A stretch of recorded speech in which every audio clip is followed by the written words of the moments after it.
All right, good evening, everyone. As soon as I get my cheaters on, we can get started.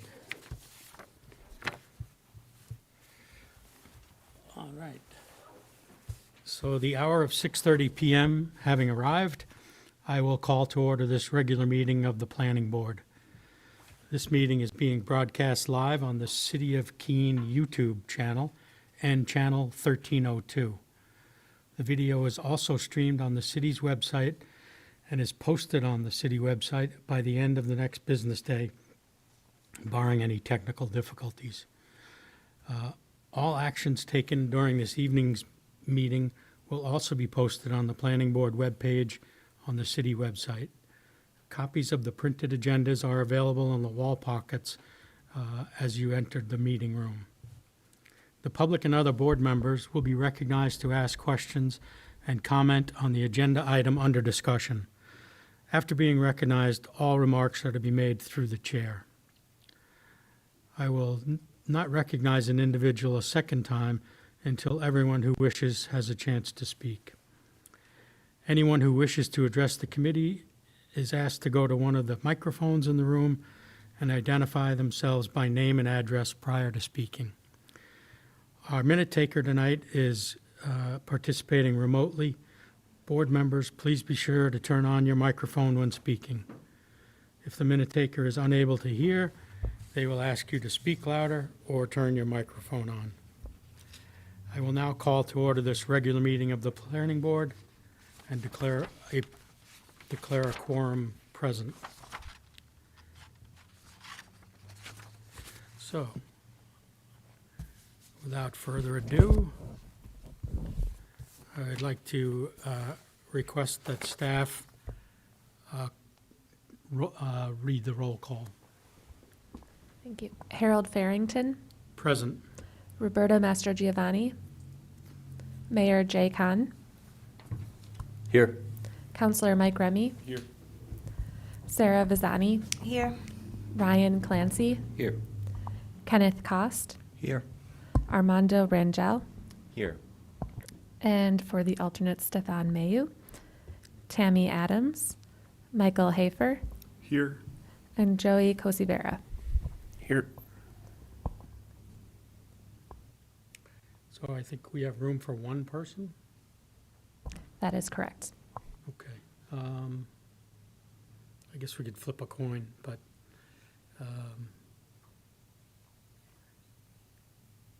Mr. Hafer, would you be willing to participate as a voting member tonight?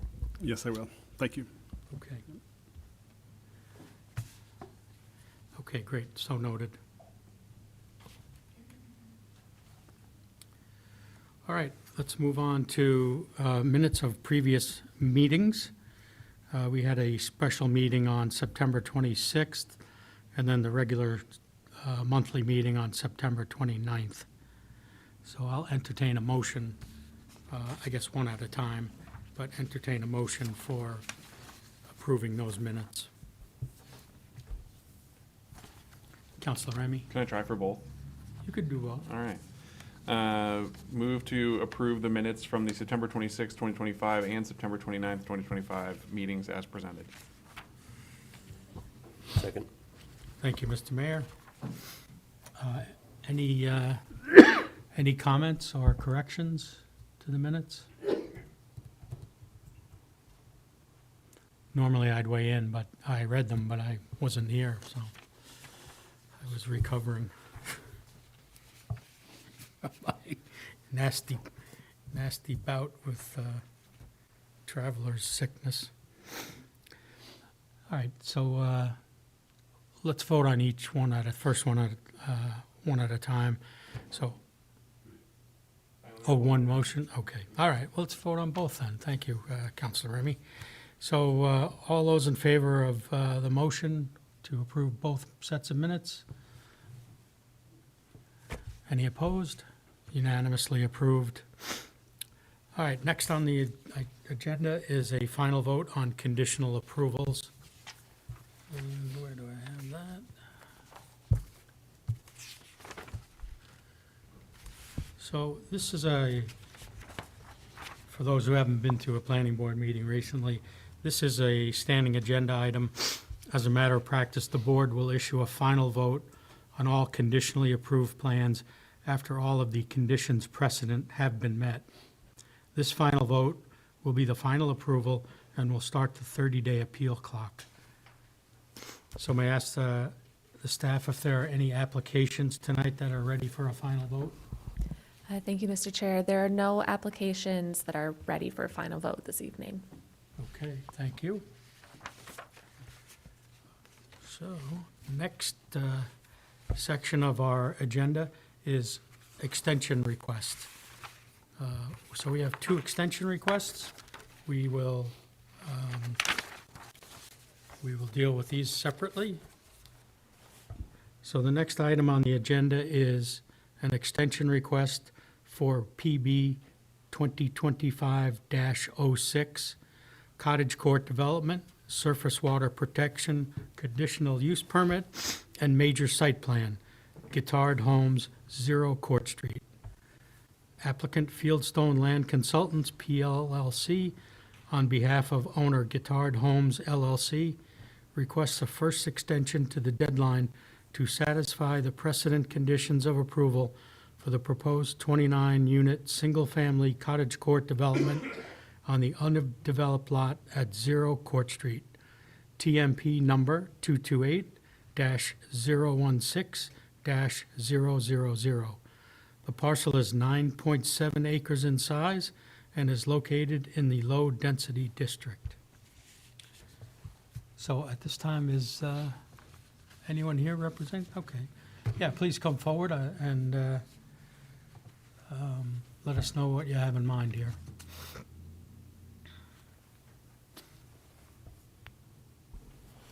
My name is John LaFave with Fieldstone Land Consultants. It is our firm that represents this project.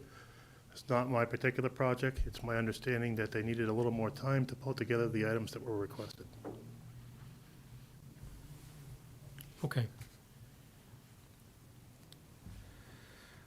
Anyone on the board have questions for Mr. LePave?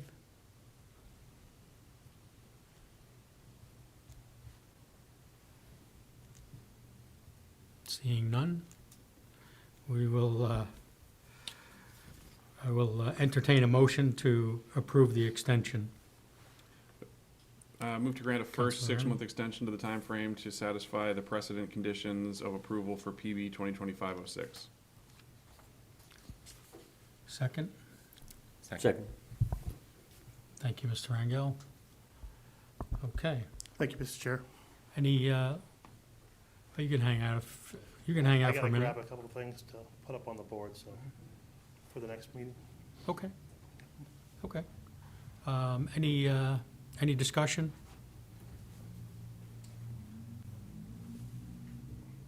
Mr. Clancy? Thank you, Mr. Chair.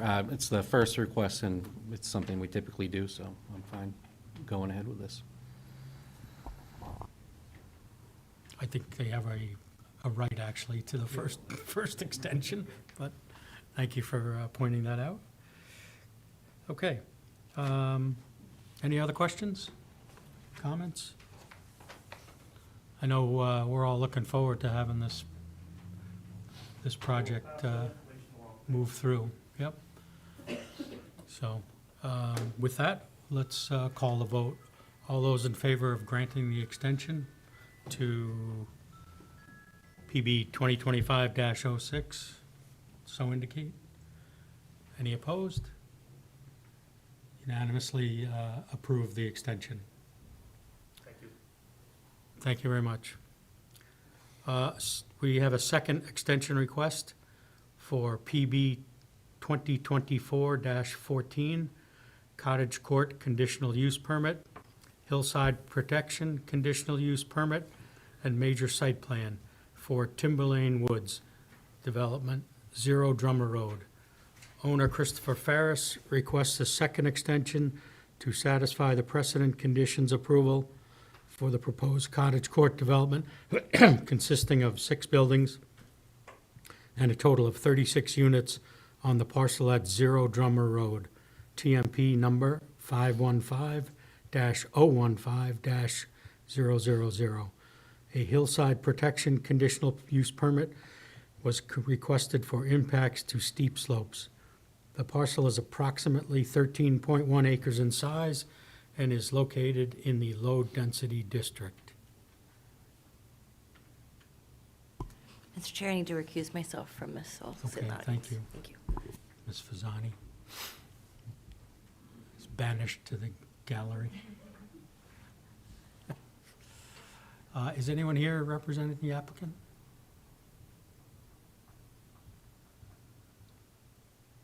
Okay. I don't see Mr. Ferris. So in lieu of questioning the applicant, or questions for the applicant, do the board members have questions for staff or or discussion items? Mr. Cost? Yeah, I think it's in everything I read, but just if you could remind me the reason for the extension? What isn't ready yet? Sure, so the reason for the extension is because the applicant has not yet met their conditions precedent to final approval. They submitted an extension request on Friday, and we issued an amended agenda packet to reflect that extension request, which was the last day that they had to submit an extension and keep their approval. They did submit that same day a security estimate that was approved by staff, so they did make some movement on their conditions, but I believe there are still some outstanding ones, including submittal of the architectural elevations. And so Mr. Ferris did submit a letter that's in your packet, but that's all the information that I have.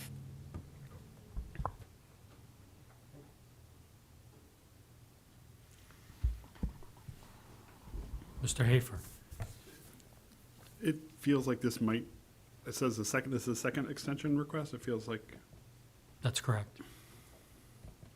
we've extended this one once, I guess, maybe just once prior, I suppose, but Yes. it seems to have been dragging on, so I'm glad we're making some progress towards it.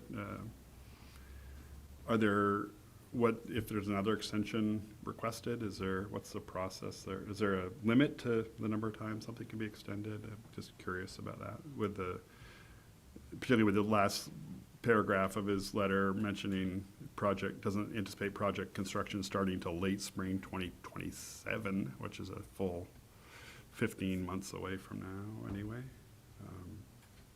At least 15 months, right? Maybe a little bit longer.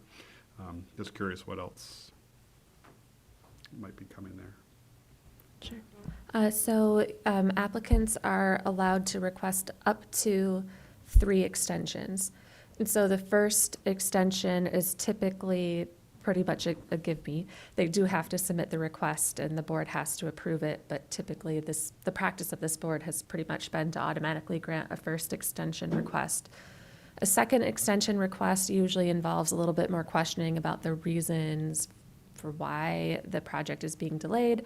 And then the third extension is really only supposed to be granted if there's really a compelling reason. So for example, when COVID was going on, a lot of applications needed extensions. But then after the third extension, they're out of luck. So each time they get a 6-month extension to the timeframe to achieve to complete all of the conditions precedent, it automatically gives them a 1-year extension to the timeframe to achieve what's called active and substantial development. So once they get their final approval, they have 2 years to make some actual movement on the ground of actually installing some of the infrastructure to support the project or a foundation, something to show that they've actually started work on the project. Otherwise, they could lose not their approval necessarily, but they would have to start, complying with any changes that may have happened in the regulatory world. So they only get up to 3 extensions. And part of the reason that it feels like this project has dragged on is because it was originally approved as a CRD subdivision. and it did receive 3 extensions for that. So, yeah. Yeah, and I just would point out in Mr. Ferris's letter to the board that he, a lot of this delay, he is based on LIHTC schedule, which is the financing that he's using. So to some extent, that's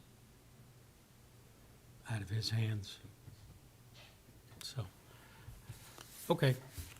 Any other questions or comments? Mr. Chairman. Yeah, sure. Mayor You Khan? said that, back to Mary, you said that they could request a 6-month extension. This is a 3-month extension.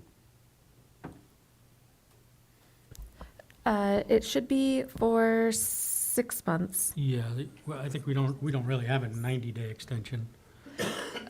Yeah. Even though Oh, that's- you're saying his letter. Yeah, In his so. letter, it says it, yeah. So yeah, if this extension were granted, unless the board decided to alter it, it would automatically be for 6 months. We just always do an extension for 6 months at a time.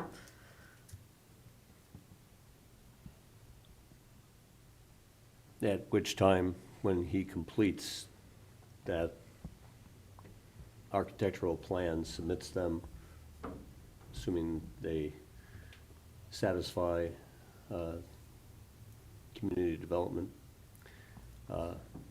at that point, the clock would start 2 years. So they would have to come to the board and you would have to certify that they've met all of their conditions, and then that would be their final approval.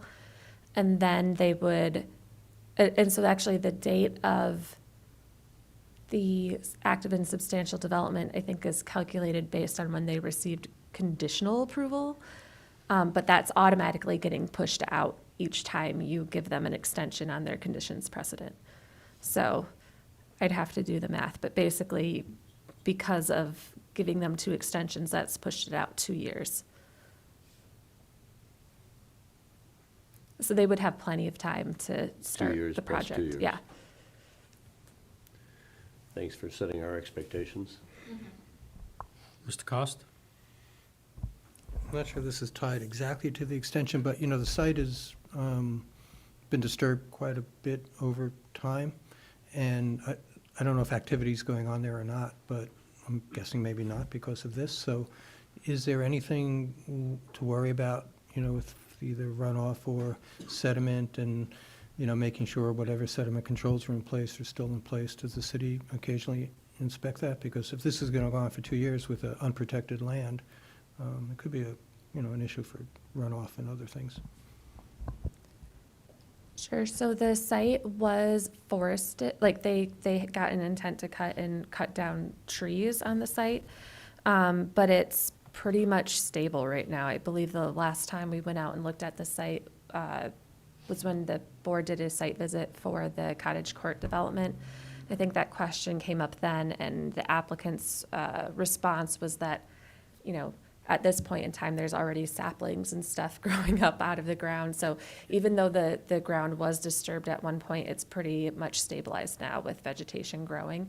I don't believe there's any activity happening at the site. There shouldn't be, but I haven't heard anything. So my understanding is that it's just sitting there waiting for things to move.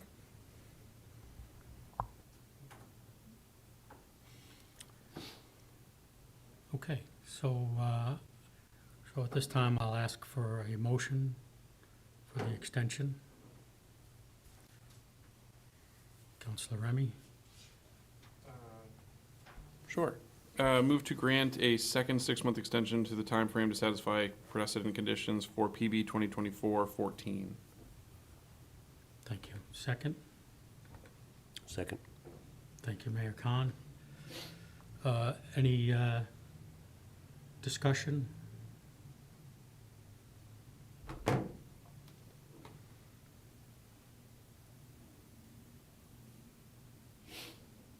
Okay. Seeing none, I'll just comment that we were all in favor of more housing. 36 units is nice. Mr. Ferris was cooperative enough to change his design of his buildings to accommodate the board. So I think it's only right that we continue to cooperate with him and grant the extension. So that's my opinion. Other opinions? Okay, so let's call the vote. All those in favor of the extension? Any opposed? All right, extension is granted. Okay. Next is a boundary line adjustment.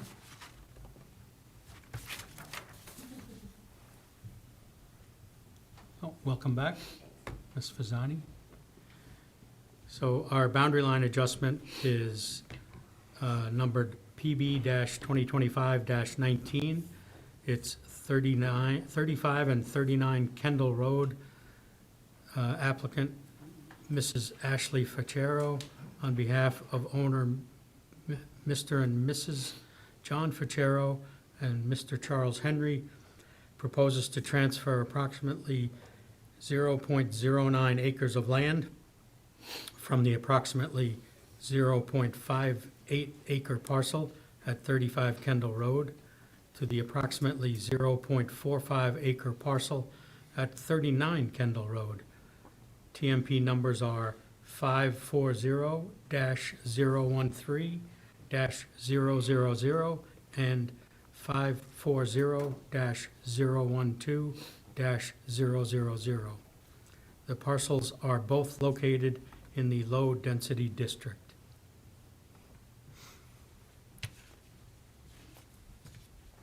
All right, do we need a completeness assessment on this? Okay. Does staff have a recommendation for completeness? Thank you, Mr. Chairman. Evan Clements, planner. The applicant has requested exemptions from submitting separate existing and proposed conditions plans, as well as all technical reports. After reviewing the request, staff has made a preliminary determination that the requested exemptions would have no bearing on the merits of the application and recommend the board accept the application as complete. Thank you, Mr. Clement. I'll entertain a motion to accept the application as complete. So moved. Thank you. Second? Second, thank you, Counselor Remy.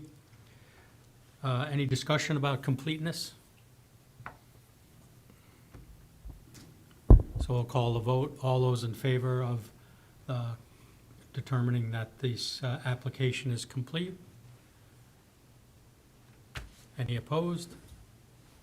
Application is deemed complete. So at this time, I would invite the applicant to present.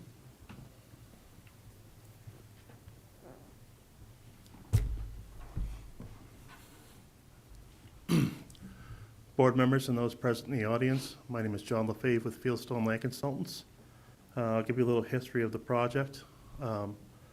Our office was contacted by Ashley to stake out her property line so she could construct a fence, and to her surprise, the property line was not where she thought it was. Both neighbors were shocked to see where the actual location was. They wanted to pursue a lot line adjustment. We surveyed the property, and in doing this lot line adjustment, we'll be doing a couple good things here. Currently, the driveway on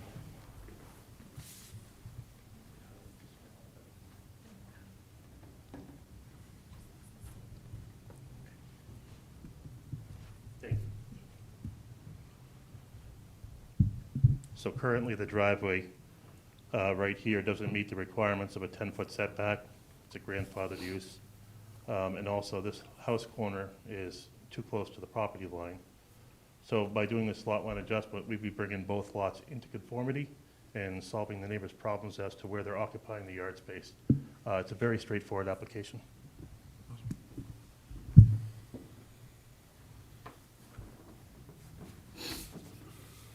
I'd be happy to answer any questions. Sure, thank you. So, board members have any questions for Mr. LaFave?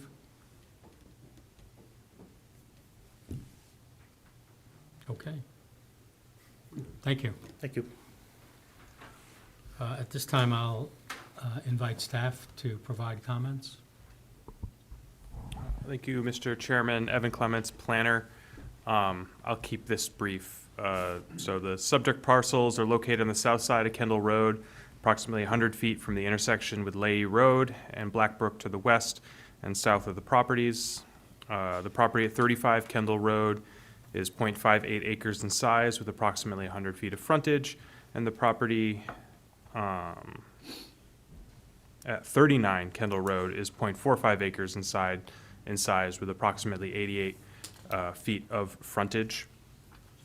The purpose of the application is to do a little bit of a land swap between the two parcels, as Mr. Lefebvre said, to kind of eliminate some minor nonconformities that exist on the properties and basically put the property line where both property owners sort of expect it to be. There'll be a small change of frontage as well, with 39 Kendall Road getting, I don't know, something like 10 or 20 feet of frontage. 10 feet of frontage. So staff does not believe that this application rises to the merit of a regional impact. And most of the subdivision regulations are not applicable in this application, as both sites are developed with single-family uses, and there's no new proposed changes to either of the sites. So things like scattered and premature development, preservation of existing features, fire protection and water supply and utilities, none of those standards are applicable. It is worth noting that there is a small corner, southwestern corner of both parcels is located with the 100-year floodplain that is shown on the boundary line adjustment plat. And again, no development is proposed in that area, so that standard has been met. The recommended conditions of approval, if the board is so inclined this evening, is owner's signature on the plans, submittal of 2 Mylars, $51 made out to the city of Keene to recover recording costs, and then inspection of the lot monuments by the Public Works Director or their designee following their installation, or the submittal of a security to cover the costs for those monumentations to ensure that they have been set. That's all I have, Mr. Chairman. I'd be happy to answer any questions at this time. Thank you, Mr. Clements. Any questions for staff?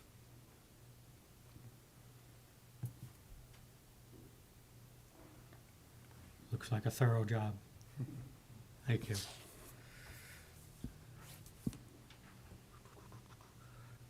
Okay, so this is not officially a public hearing, but it is our practice to invite public comment. Is anyone here in the audience who wishes to speak on this? Okay. I do have a letter that's in our packet from Mr. Charles Henry. As it's short enough, I can read it. As one of the interested parties, I support and request our boundary line adjustment. Historically, a father built 2 houses for his sons, along with his own house on 3 adjacent properties.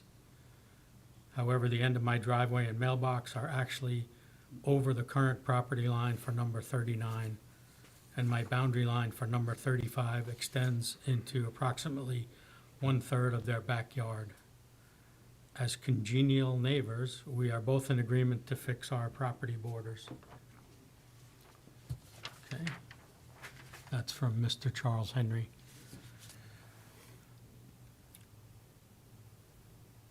Counselor Remy? I agree that I don't think there's a lot of complexity to this one. The conditions seem pretty straightforward, and I agree there's no regional impact. I'd be ready to make a motion if you're good with it. Yep, I'm ready. All right, move to approve PB 2025-19 as shown on the plan identified as lot line adjustment plan, prepared by Fieldstone Land Consultants PLLC at a scale of 1 inch equals 20 feet, dated August 25th, 2025, with the following conditions precedent prior to final approval and signature of the plans by the planning board chair. 1, owner's signature appears on the proposed BLA plan. 2, submittal of 2 Mylar copies of the plan. 3, submittal of a check in the amount of $51 made out to the city of Keene to recover recording fees. 4, inspection of the lot monuments by the Public Works Director or their designee following their installation, or the submittal of a security in a form and amount acceptable to the Public Works Director to ensure that the monuments will be set. Thank you. A second? Second. I apologize. The Mylar, the number 2 should be 2 Mylar copies and 5 paper copies. You're gonna have to print your own papers now. I already made the Yeah, motion. you know, that's fair. Friendly, I'll amend my motion if that's okay with the seconder to say including the 5 paper copies. I didn't even acknowledge a second yet, so You didn't. All right, I did, I though. was looking over this. I'll modify my statement to include 5 paper copies. All right, thank you. I'll take a second now. Second. Mr. Mayor, thank you. All right. Motion on the table now. Any opinions, discussion?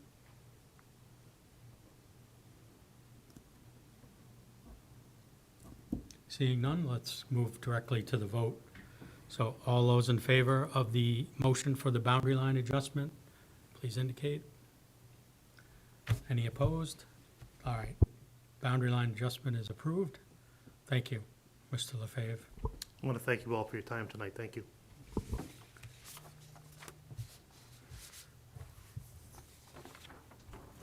Okay, so now we're moving into the next section, which will be public hearings. We have 4 public hearings tonight. I am going to change the order slightly. We're going to start with item C.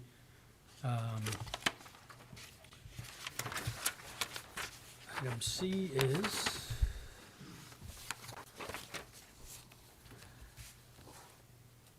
Item C is PB-2025-20, Major Site Plan, Solar Array, 0 Rose Lane. Applicant Rose Lane Solar LLC, on behalf of owner, the City of Keene, proposes to construct a medium-scale ground-mounted solar array on the parcel at 0 Rose Lane.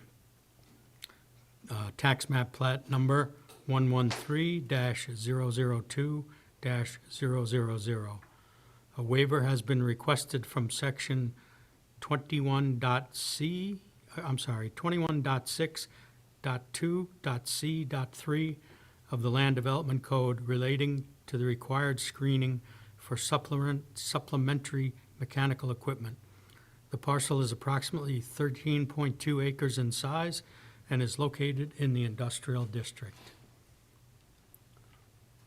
I'll need to recuse myself from this vote. Okay. So, thank you, Armando.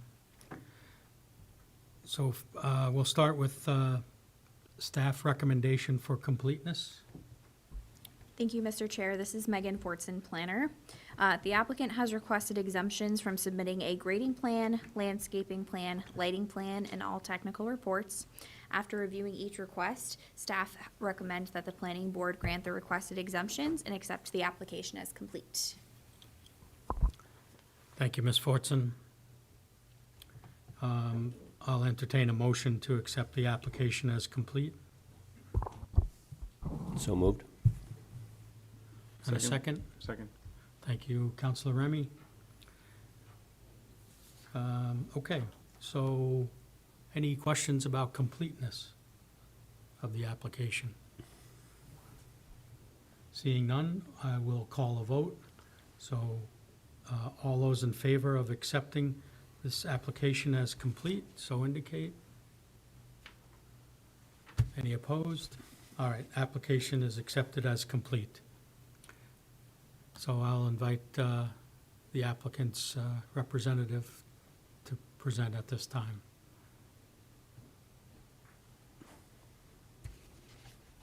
Good evening, Mr. Chair, members of the board.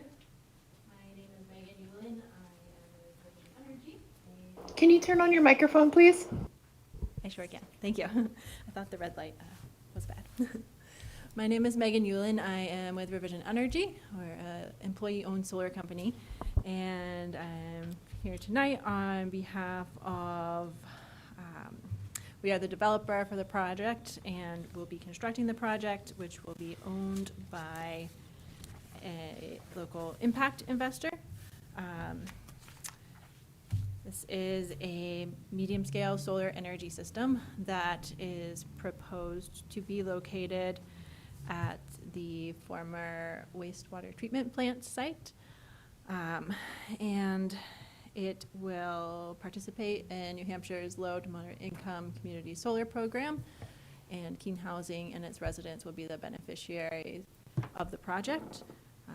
Over the project lifespan, it's projected to deliver over $100,000 of clean energy savings that Keene Housing will use for building improvements and to enhance resident services.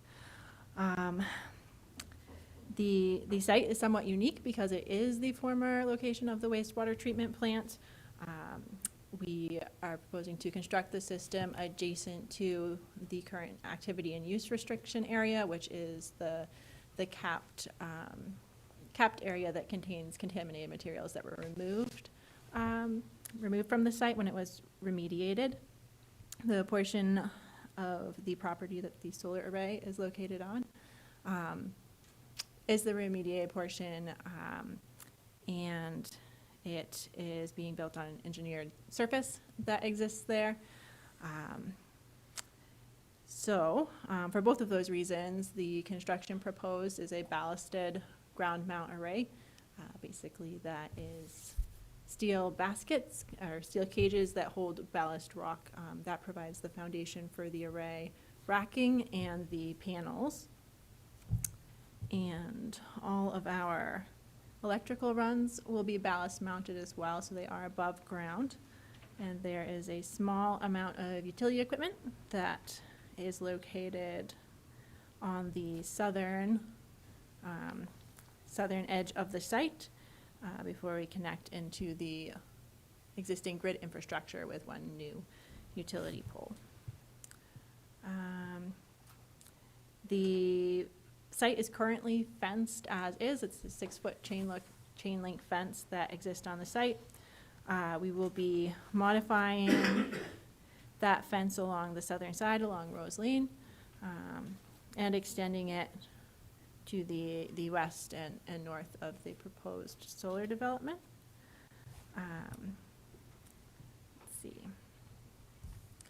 This solar array is about 240 kW DC. It produces around 253,000 kilowatt hours of clean energy annually.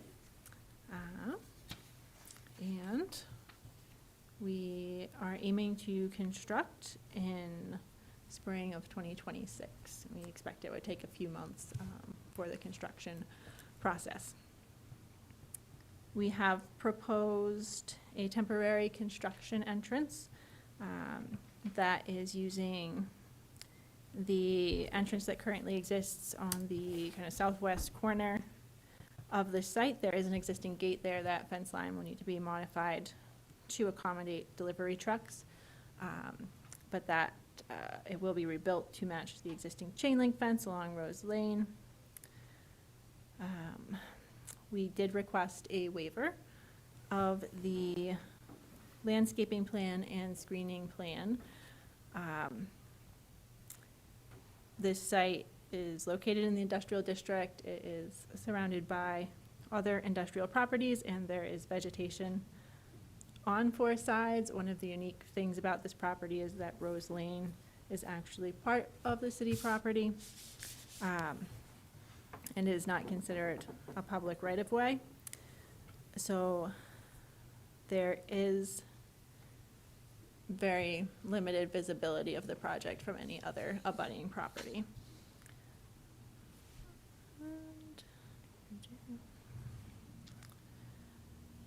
As far as the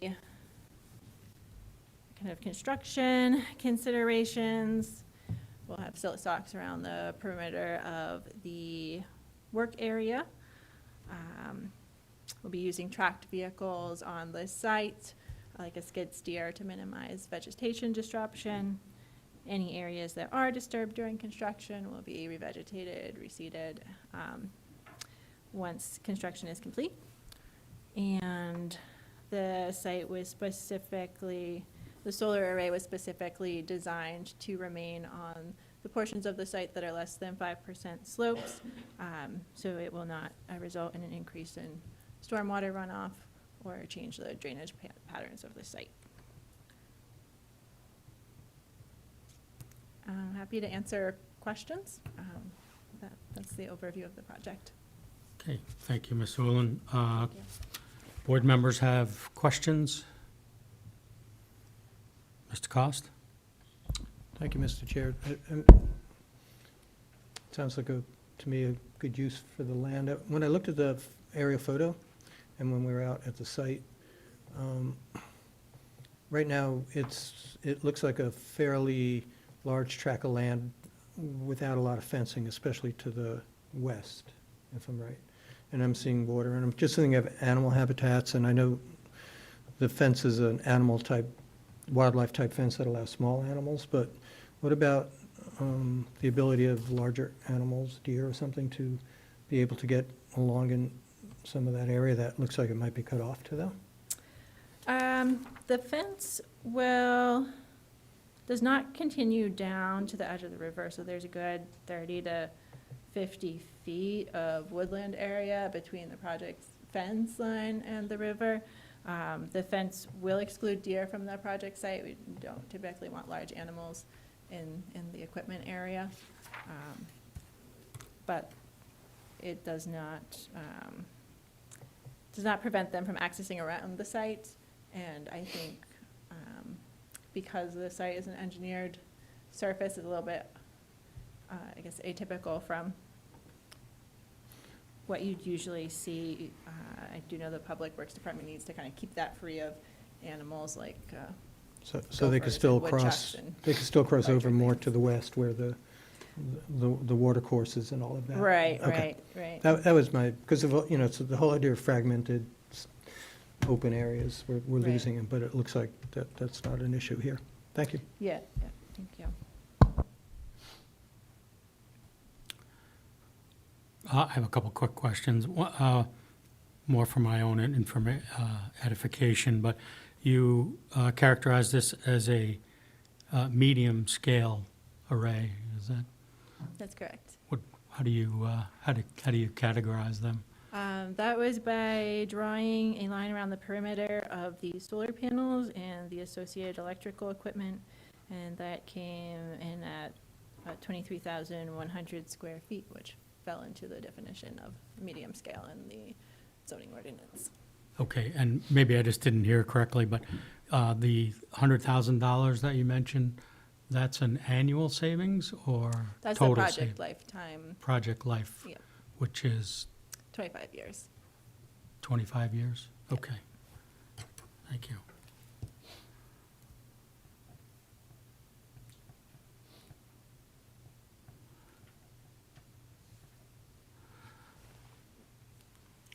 And we do have a letter here, I'll get to that in a second, but typically, is there any impact on stormwater runoff on a solar array? We did have to file an alteration of terrain permit for this project. It was not because the project itself exceeded the threshold for disturbance, but because there had been past land disturbance on the property in the past 10 years. So the alteration of terrain permit rules exempt drainage analysis if your project is on less than 5% slopes, if it's oriented less than 60 degrees from contours, and a couple other factors which I can't pull up off the top of my head right now, but the project did meet those criteria. So there isn't expected to be any stormwater impact. The rainwater will infiltrate between the array rows. It's not expected to generate any issues at the drip edge. It's a well-vegetated site. The water should infiltrate and sheet flow essentially. So I would say no, there are not stormwater concerns here. Thank you. An interesting question. So is a solar panel an impervious surface, or is the grass under it pervious? Ms. Brenner? Yeah, so the way that the City of Keene regulations treat it is that the actual footing is impervious, but because the way that the panels are designed, they allow water to infiltrate around their edges. They're not treated as like a continuous impervious surface. So for the impervious surface calculation, they had to give us the area of the footings. And then we have a separate requirement for what's called the solar footprint, which was that perimeter that Ms. Yulin was describing, where they have to draw a line around the array. And then there's a separate calculation that they have to meet for that. All right, thank you.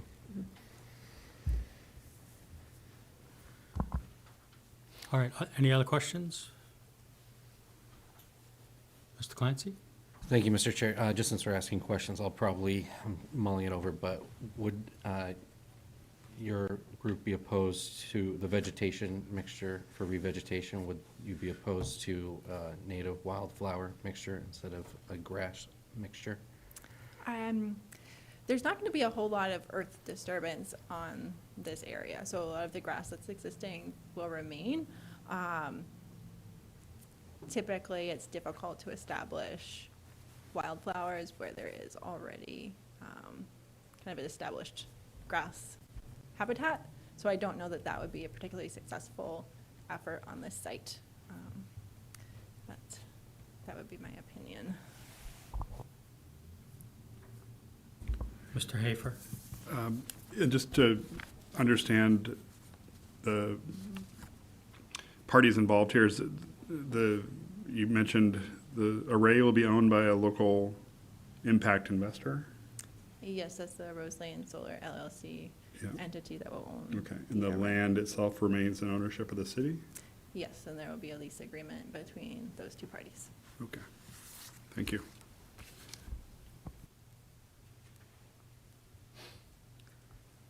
Okay. Thank you, Ms. Whelan. Thank you. So at this time, I'll ask staff to provide their comments. Thank you, Mr. Chair. This is Megan Fortson, planner. I think Ms. Yulin did a very thorough job of describing the proposal, so I'm going to try to take you through it relatively quickly. But the subject parcel, as mentioned, is 13.2 acres in size, and it's located about 700 feet north of the Swansea town line. The land is largely undeveloped and has been remediated and was done remediated in 2018 because it was part of the former wastewater treatment plant's lagoon area. So the western side of the site, as you're standing along Rose Lane looking at the property, you'll see some caps. That's where all of the materials that were taken out of the former wastewater lagoon were put in and capped. And then towards the eastern side of that site, it's just sort of flat, which is the area where the solar array is proposed to be installed. As Ms. Yulin mentioned, Rose Lane is actually a driveway. It's not a public right-of-way. So the property owners towards the end of the road at 32 and I think 36 Rose Lane and then 14 and 16 Rose Lane have deeded access to be able to access their properties over the city's land. And then this is considered a medium-scale solar array based on the calculation of that solar footprint. And the range for something to be considered a medium-scale solar array is that that footprint has to be somewhere between, I think it's 20,000 square feet and 1 acre in size. 2,000 square feet and 1 acre in size. Thank you, Mary. And the parcel is split zone, so Rose Lane, the portion of it at least that connects to Main Street is located in the low-density district. And then the majority remaining portion of the parcel is located in the industrial district, which is where the array is actually going to be constructed. A medium-scale solar array is an allowed use in the industrial district without a conditional use permit application. So this is only subject to major site plan review versus needing a solar energy system, CUP, as would be required if it were located in another zoning district. Staff made the preliminary determination that the project doesn't have the potential for regional impact, but as per usual, you will need to have that discussion for yourselves. In terms of departmental comments for the application, our plans examiner noted that a building permit application would be required, and also noted that a floodplain development permit had already been issued. The city engineer had some comments related to truck turning movements and the installation of temporary signage during the course of construction. At the time of the staff report, Ms. Yulin and Mr. Ruoff, the city engineer, were still going back and forth, kind of trying to make sure that the truck turning movements were going to be acceptable and that the signage was going to be installed in the proper locations for visibility. And those comments have since been addressed, so they're no longer of concern. To quickly go through the application analysis, again, drainage, the site is relatively flat, so we don't expect there to be any significant impacts from drainage. And as Ms. Yulin had noted, the project does meet the threshold for the submittal of an alteration of terrain permit. So planning staff do recommend that the submittal of an approved AOT permit be included as a condition of approval for the application. For sediment and erosion control, again, silt socks are going to largely be used around the perimeter of the site along with silt fencing to keep disturbance to a minimum. Also just due to the nature of the site and the fact that remediation has occurred, obviously we're trying to keep disturbance to a minimum. So planning staff recommend the condition of approval for the submittal of a security to cover the cost of erosion control measures. Snow storage and removal. The project narrative states that the city currently clears and maintains site access, which is on the southwestern portion of the site adjacent to Rose Lane. Snow is not proposed to be removed from the array area, so that standard appears to be met.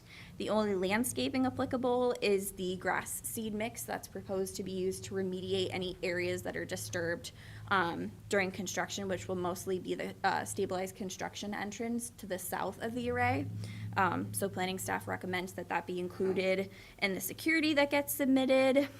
And then screening, the applicant has requested a waiver from section, I think it's 21.6.2.C.3 of the LDC. And that's basically, they're requesting a waiver because the supplementary mechanical equipment, like the emergency shutoff, the transformer that's going to be installed, that is really not going to be visible from any public right-of-way or adjacent properties. The parcel that it would be most visible from would be the Army Reserve Center, which is sort of to the south or the southwest. But the city actually, there's a large, sort of very tall bank, earthen berm that separates the two sites, and there's also a line of trees that are owned by the city, so that's going to serve as screening, really in lieu of any type of fencing or other more specific screening. The board obviously is going to have to deliberate and decide whether or not you feel comfortable granting that waiver. So I have included the waiver criteria that would need to be satisfied, and those are included on page 73 of the packet. There's no lighting proposed to be installed, no impacts to sewer or water. In terms of traffic and access management, the project narrative states that the array should only be accessed between 2 to 4 times a year, and that would just be for preventative and reactive maintenance concerns. And then filling and excavation, again, that's not going to be a significant part of this. Surface waters and wetlands, the Branch River is located to the east of the property. It actually forms the eastern property boundary, but the proposed project area is going to be well over 30 feet away, which you can see the wetland and surface water edge delineated on the proposed conditions plan, as well as the 30-foot buffer that's going to be maintained. There's not going to be the handling or storing or processing of any hazardous or toxic materials other than what is obviously already been remediated on the site, which they're trying to stay away from. There will be minor noise that's generated by the solar inverter and transformer, but that's only going to be during the day and is going to comply with the sound limit requirements in Article 18 of the LDC. And then the architectural and visual appearance standards are not applicable to the application, just given the nature of the proposed work.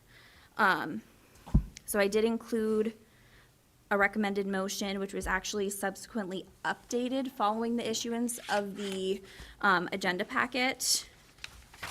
So I'm happy to go through that if anybody has any questions, but I think everything is relatively straightforward.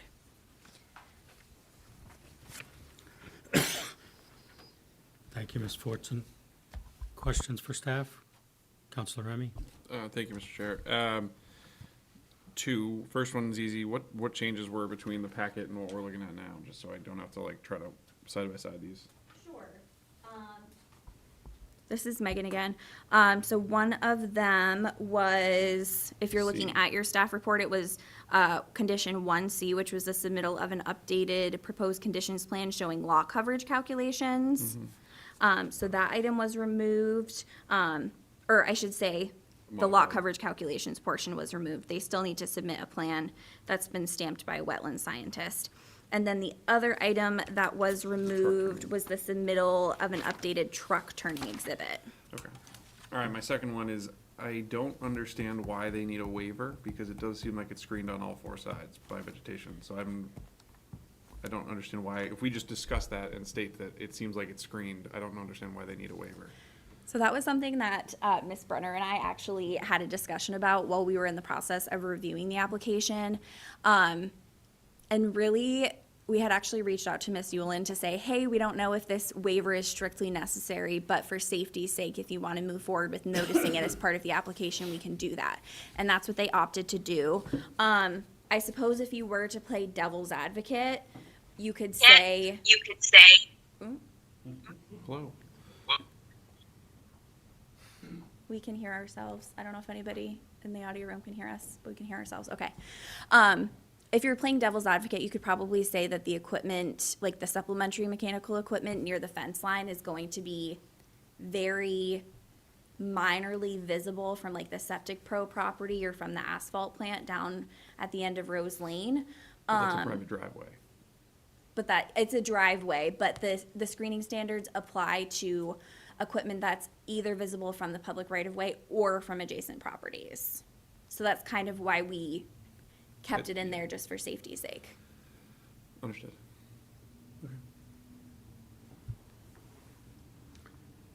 Ms. Fasani? Thank you, Mr. Chair. I guess my question for staff is just, are there any additional comments on the letter that was received with it? We were able to, if I may, Mr. Chair, this is Megan Fortson again. Yeah, please. Thank you.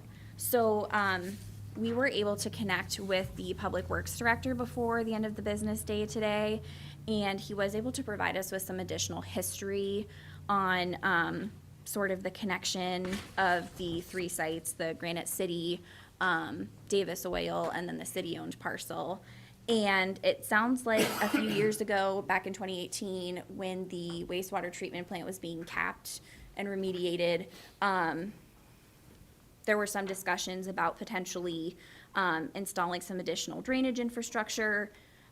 Public Works is basically aware of this whole situation and had been working with the adjacent property owners to try and come up with a solution to drainage issues, which I believe eventually sort of fell by the wayside. So that's not something that I think the board needs to consider as part of this application. It's not applicable to this scope of work. But city staff would obviously be happy to help coordinate a meeting between city staff and these property owners if they'd like to pick up discussions related to the drainage conditions. Okay, thank you. Mr. Chair, may I just Yeah, add to that really Brunner. quickly? So the now Public Works Director did take a look at this plan and confirmed that the proposed development that's being considered tonight is not expected to have any sort of impact. I believe it actually slopes away from the property, so there's no impact expected from the runoff from the solar development on this person. But there is an ongoing issue that city is well aware of. Great, thank you. Thank you for that explanation. Sounds like an issue for the mayor. I have one question. Did we update anything based on the discussions about construction traffic? I mean, anybody who lives along Lower Main Street knows it's a nightmare to get on and off. That's a technical term, nightmare. Easily addressed. Okay. But I didn't see anything in our, that's still in progress? Are you, Mr. Chair, if I can just clarify, are you referring to the comments that had been provided by the city engineer under the department comment section? Yes. Okay, yeah, so the applicant addressed all of those comments with the city engineer. They submitted an updated truck turning exhibit showing truck turning movements into and out of the temporary construction area. So the city engineer was satisfied with that. And then in terms of the temporary construction signage, they also addressed that by showing some updated signage locations. I think he just wanted them a little bit potentially further away from where they were initially shown. So those comments have since been addressed. And I don't think they need to be included as conditions of approval in any way. Okay. Counselor Remy? Thank you, Mr. Chair. I do have one more from the letter, and I've never heard of a comprehensive fire safety analysis in the scope of our work before. Obviously, we don't want fire next to a bulk propane storage facility. I don't know that there's any additional risk associated with solar panels other than it's just electrical infrastructure. But is that something that, do we have a response on that, or I don't know if that's for the applicant of? Ms. Brenner? Thank you, Mr. Chair. So that is another item. So we just received this letter today, but I was able to reach out to the fire marshal and received a response from him. If you'll give me a second, I'll pull it up. But essentially, he wasn't, opposed to the idea. I think when they initially reviewed the application, in and of itself, they didn't feel like the solar array needed that type of study, but given the fact that it's immediately adjacent to a propane storage area, it could impact the fire assessment for that use. And so let me pull up his exact response.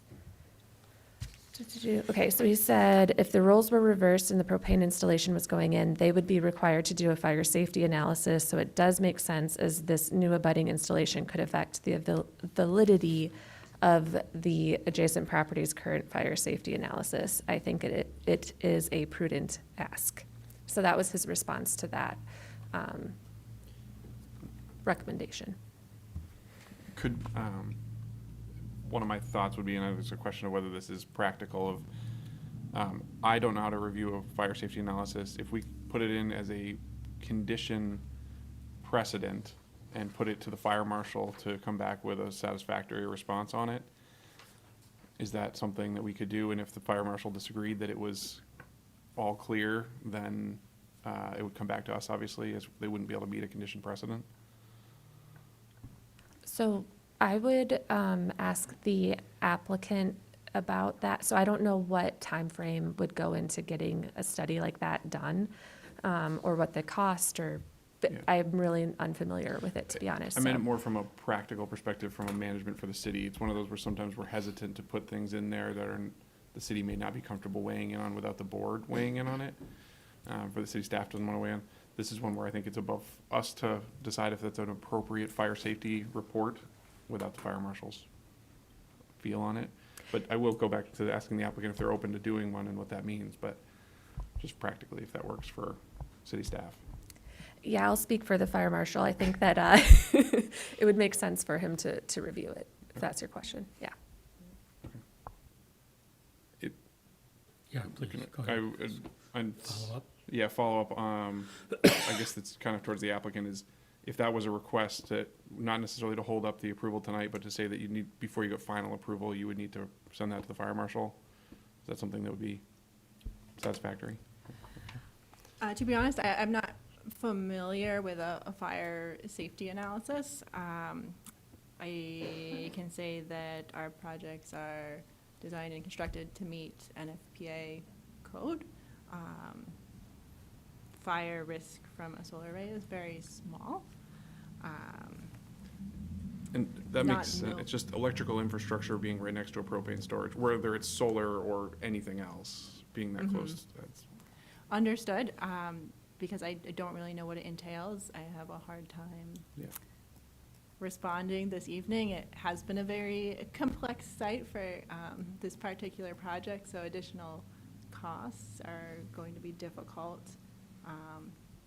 Obviously, we want to appease any safety concerns, but I would think that we would perhaps have a request to have a conversation with the fire marshal, or would like to have the opportunity before being locked into, be required to provide one, because I frankly don't know what specifically they would be looking for, or what that would entail, outside of what we typically provide as part of our building permit. Because I do know that that gets typically reviewed as part of the building permit process, as the fire marshal would review the plans. So that would be my response for this evening. Appreciate your response, and that's, we all got the letter right before this as well, so, yeah. Just trying to Thank you. react in real time to it. Thank you. It might Ms. it might make sense, given what the applicant just stated, to, instead of making this like a condition precedent, it could be a condition prior to the issuance of a building permit, because that will be required before they can start construction. And then, and it could also be worded in such a way that it could even be a determination Of the fire marshal. as to whether it's even necessary, and then if it is necessary, they should supply it before the building permit is issued. That would give them an opportunity to dig into this issue a little bit more. Yeah, that makes seems sense. like a prudent compromise. Yeah. And that way, it's up to the fire marshal if it's a negative impact on either building owner. Because I don't want to harm Davis Oil based on putting in a solar array here. Mr. Hafer, could you? I think Mari read my mind. I was wondering if there's other permitting processes that would need to happen here where this could be attended to as part of a building permit issuance or something like that without impacting the zoning, or the planning permit at this point. So it sounds like we have that in place. Other questions? Mr. Clancy? Thank you, Mr. Chair. I know for large-scale arrays, there's a decommission plan, but because this is city property, has the city put any thought into the end of this 25-year lease and what happens afterwards, or?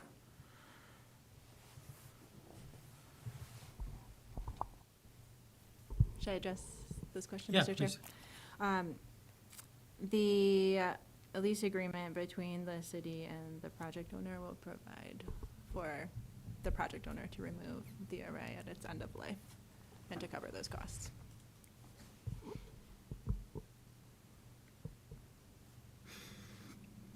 Okay, thank you, Ms. Ullman. Thank you. Is there anyone in the audience who wishes to comment on this project? Okay.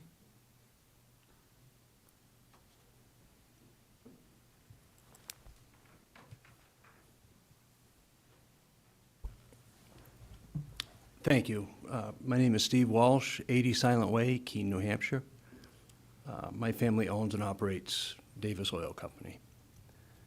You obviously have my comment letter, and I don't know if I need to read it again for the record, where it's already on the record, but I'm happy to answer and explain some of my reasonings for some language to be included in the motions this evening. The first one would be the stormwater issue that we have. It's been going on for many years.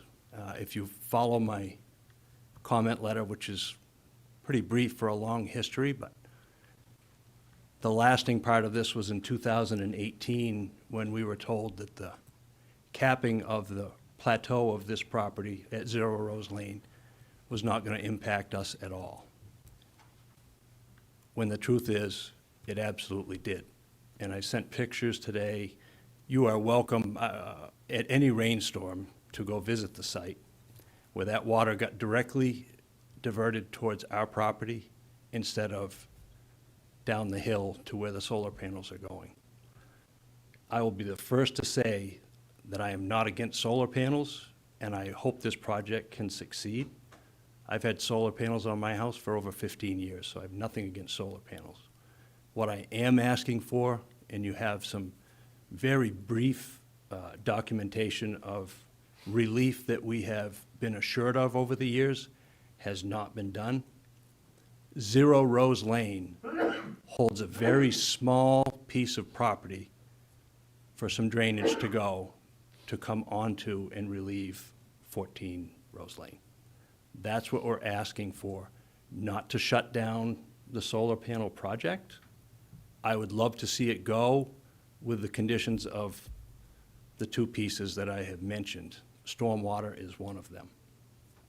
The second one would be the fire safety analysis question. When we added propane 2 years ago, we were required to do and pay for a fire safety analysis. That included identifying emergency response protocols for if there was an event with our propane system. We met that, and it was passed. It was part of the conditions. What I'm asking for now is what has this affected, or what will it affect, by adding the solar panels near our propane plant that ultimately could be a source of ignition.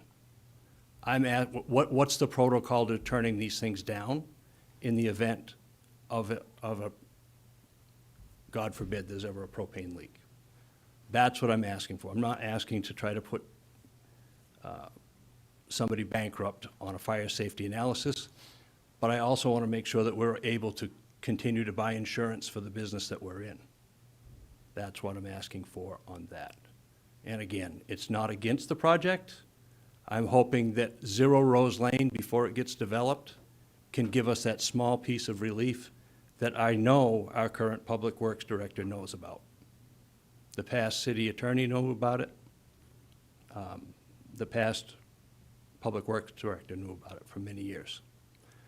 So those are the two conditions that I would like to see added. And yes, I think it could be added, you know, you can pass this and make it conditions before a building permit is issued. I'm not asking to stop this project.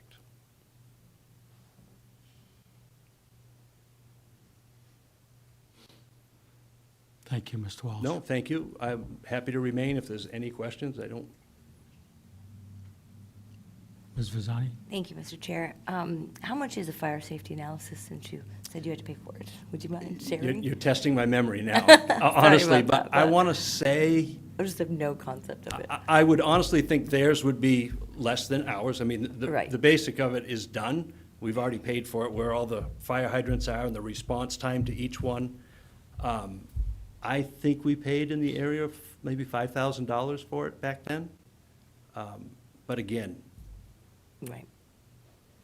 use ours and add to it if you wish, but I do think that we were required to do it, and I was like, why do we need it? But it makes total sense. And especially when you've got, you know, you do have a mix of, you know, it could be a volatile fuel and also a very good source of ignition, or a very large source of ignition as our neighbor. Thank you.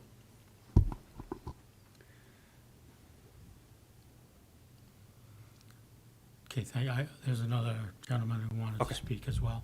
I am happy to come back up if there's more, Okay. but thank you all very much, and thank you for your time. Thank you both for your response last week for me. Mayor Cummings? Yeah, I guess you'll be interested in this, but I guess I want to then ask the staff. that this request is really not from the city. It's from a leasehold developer. The city issue seems like it needs to resolve on a separate track. So I don't know how to address a condition in this that we can put on the leaseholder. And that's, Mr. Welsh, I understand your question.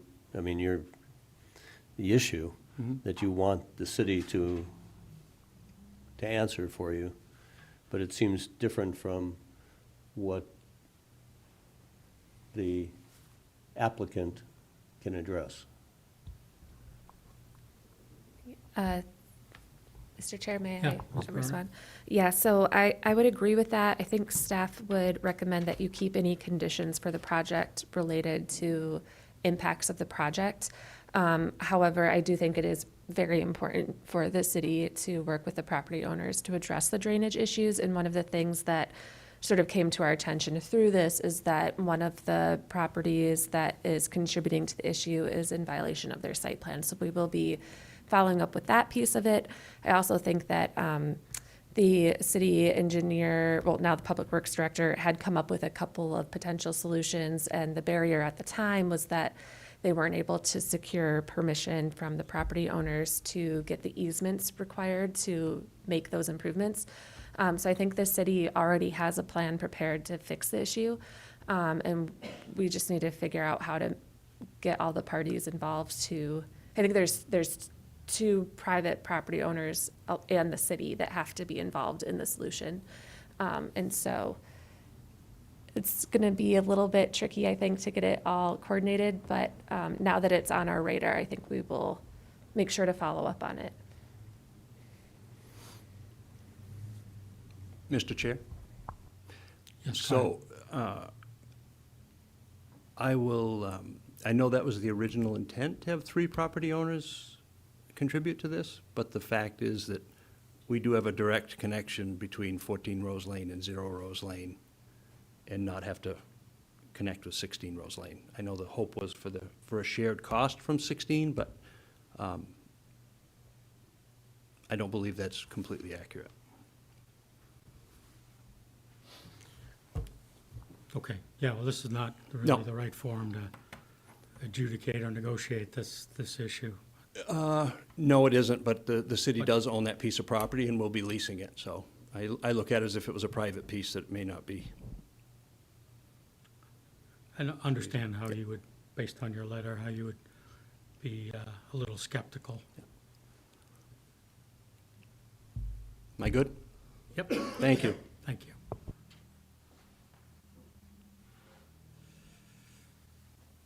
Yeah, please, come on up.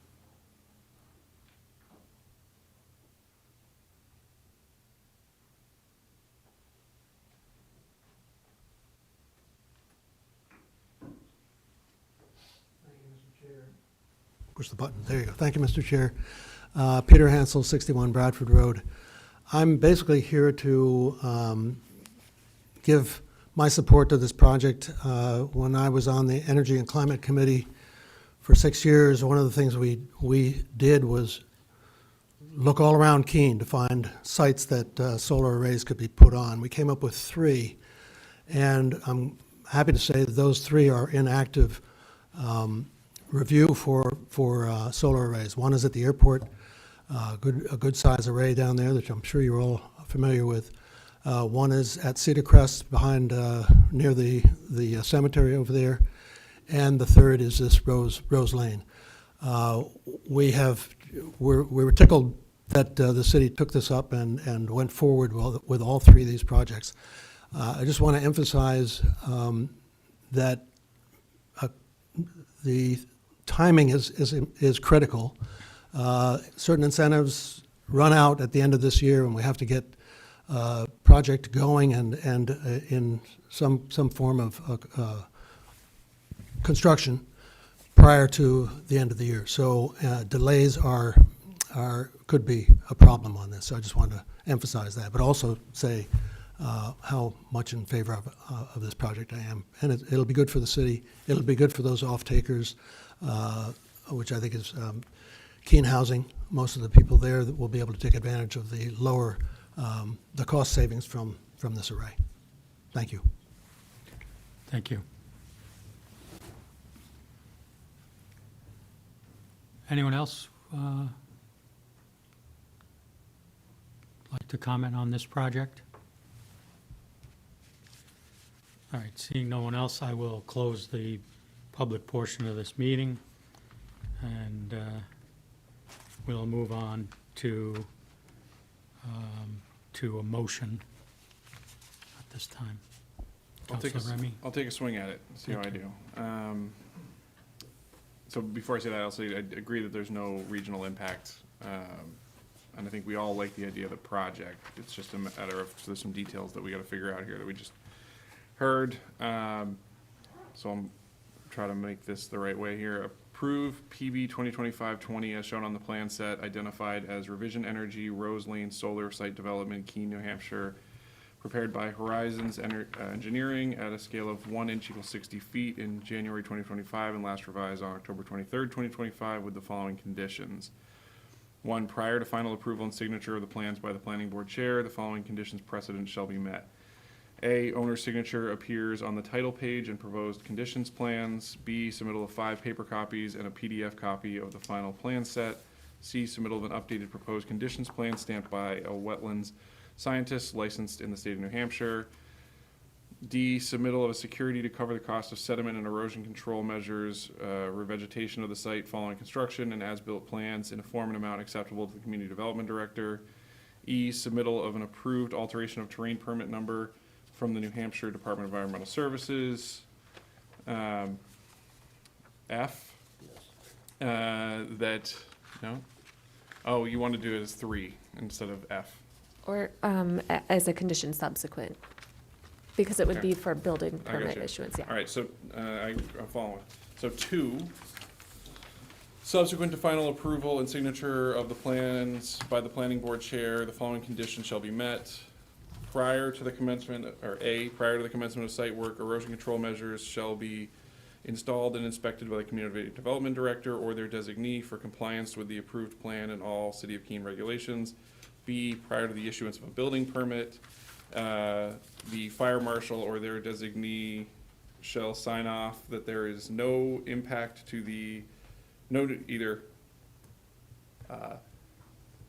there's no impact to the fire safety analysis for 14 Rose Lane, and no additional fire safety analysis is needed for 0 Rose Lane, or that one has been completed. I'm trying to think of how to phrase that the right way. Basically, the intent of my statement is to say that there is no harm to 14 Rose Lane's plan, and they don't have any additional costs incurred by the installation of this system, and that if an additional fire safety analysis is needed as the determination of the fire marshal, that one is done. Yeah, that sounds better.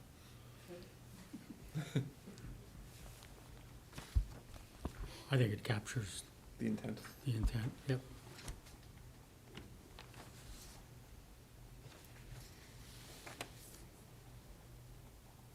At the determination of the fire marshal or their designee.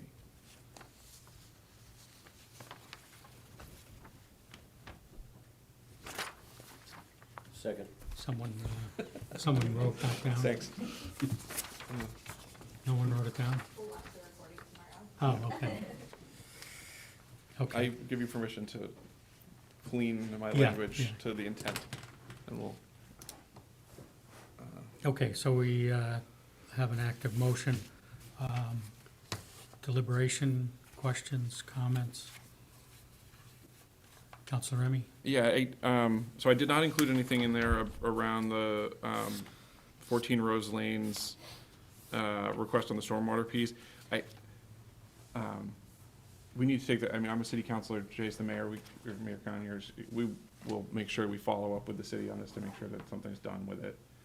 I don't think it's appropriate to attach to a project that's not going to affect it or make it worse in any way.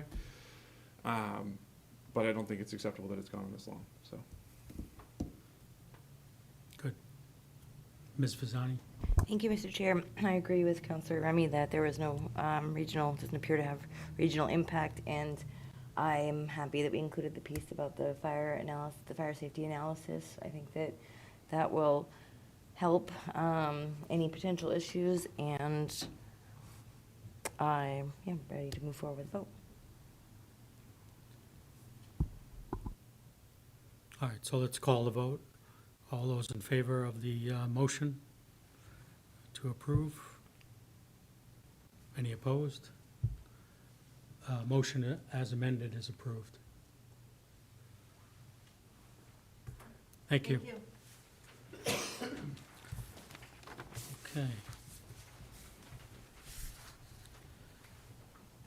So next, Mr. Chairman, may I excuse myself? yes, Thank you. thank you for participating in that. All right, so the next item on the agenda is a request to revoke PB-2024-08, Cottage Court Conditional Use Permit, Townhomes at 15 Colony Court. Excuse me.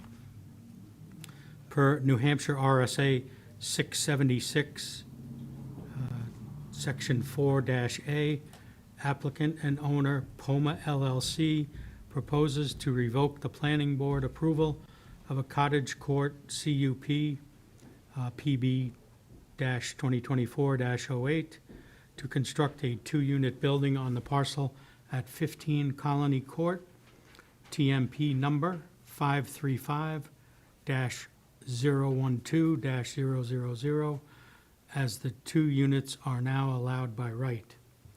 The parcel is 0.18 acres in size and is located in the medium-density district. So do we need completeness on this, or this? Haven't really dealt with a revocation. Thank you, Mr. Chairman. Evan Clements, planner.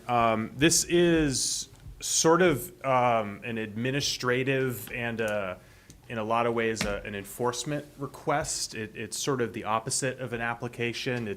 It's taking a land use approval that's been approved by the planning board and is stripping it from the record of the property. So there's no real application. There's no need to do a completeness. 676 is normally, this is something that you would threaten a project with if they were not in compliance with their site plan. However, there are very rare cases, such like what is before us this evening, where the zoning regulations have changed in such a way where what is being actively developed on this site is now allowed without any special approvals, and to keep this project under the cottage court actually puts restrictions on the property, as we all know with cottage court, with none of the benefit at this point for the property owner. So if this had been conditionally approved but not finally approved, the property owner just could have said, hey, you know what, never mind. But because that this project has been finally approved and development is underway, this is the most appropriate process.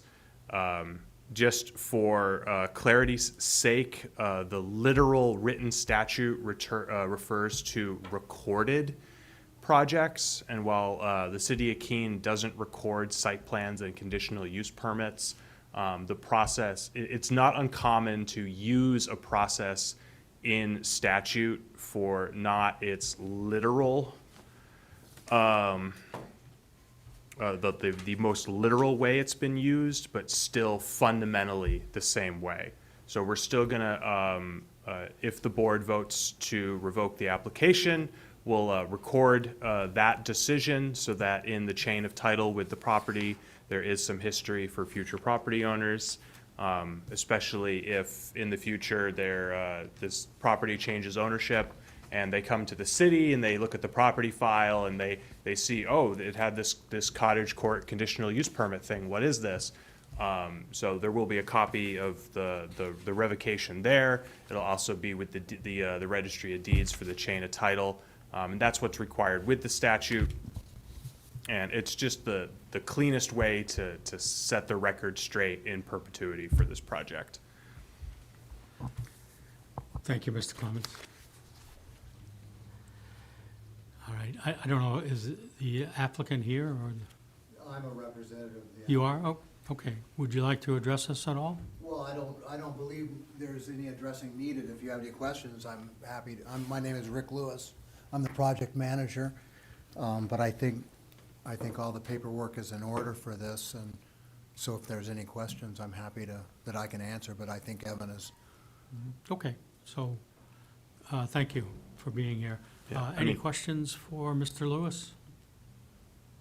Counselor Remy? Just so we have it on the record, you guys are supportive of this. Excuse me? You're supportive of this, just so it's on the record. Absolutely. Perfect, all right, then we're good. Yeah, in this case, it's the property owner That's- who has initiated this I request just- of you guys, Yeah. yeah. Well, if he But now he it's came in all the- the way out, I figured I Yeah. should at least ask him one question. Now it's on video. Uh, Good, okay. All right, thank you, Mr. Lewis. I appreciate that. Do you want a motion? Yes, All right.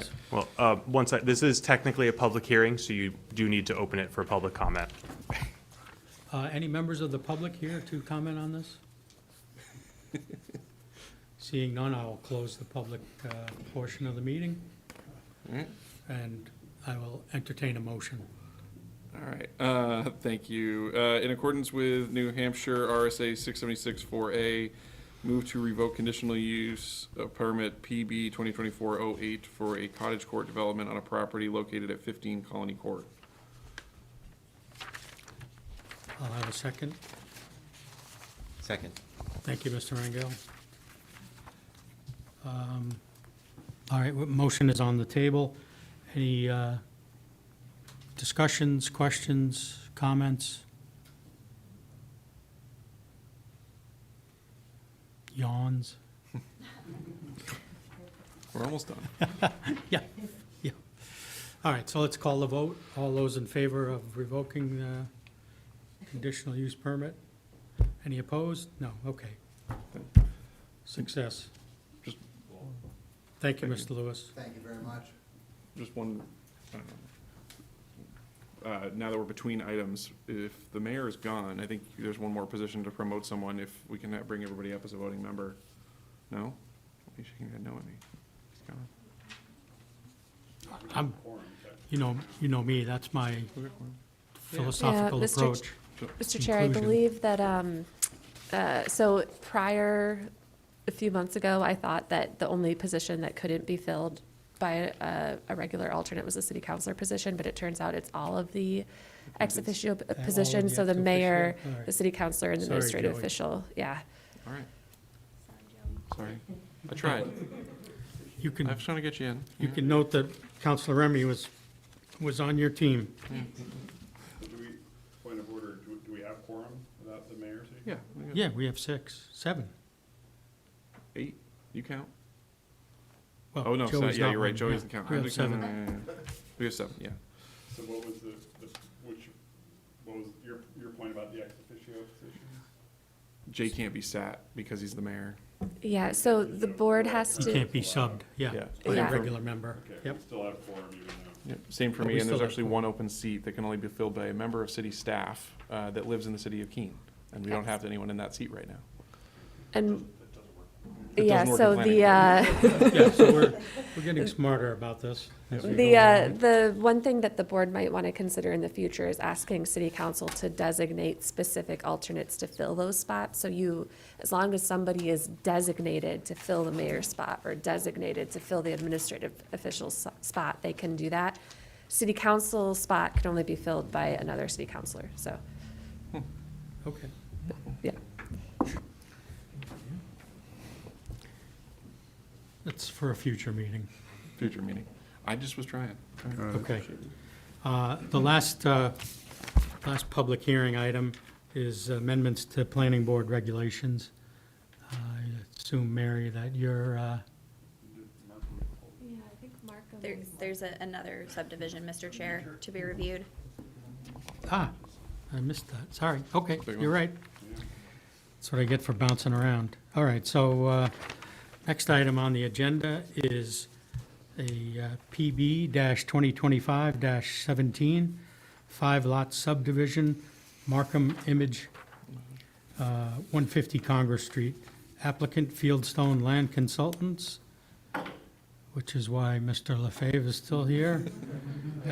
PLLC, on behalf of owner Markham Image Corporation, proposes to subdivide the existing approximately 31-acre parcel at 150 Congress Street, TMP number 598-002-000, into 5 lots that will be approximately 0.17 acres, approximately 3.52 acres, approximately 4.08 acres, approximately 6.40 acres, and approximately 17.69 acres in size.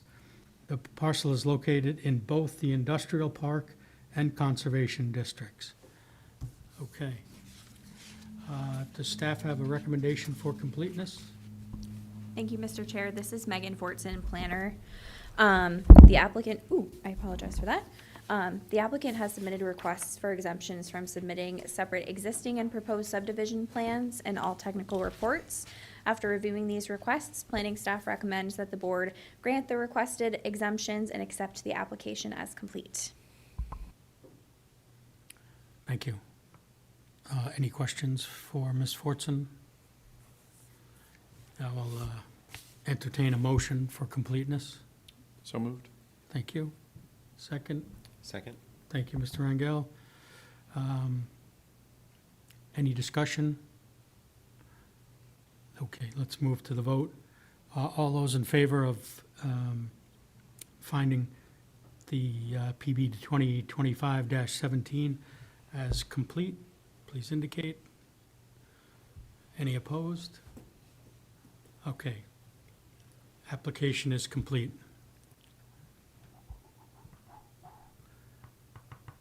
So I'll invite Mr. LaFave back up. Thank you, Mr.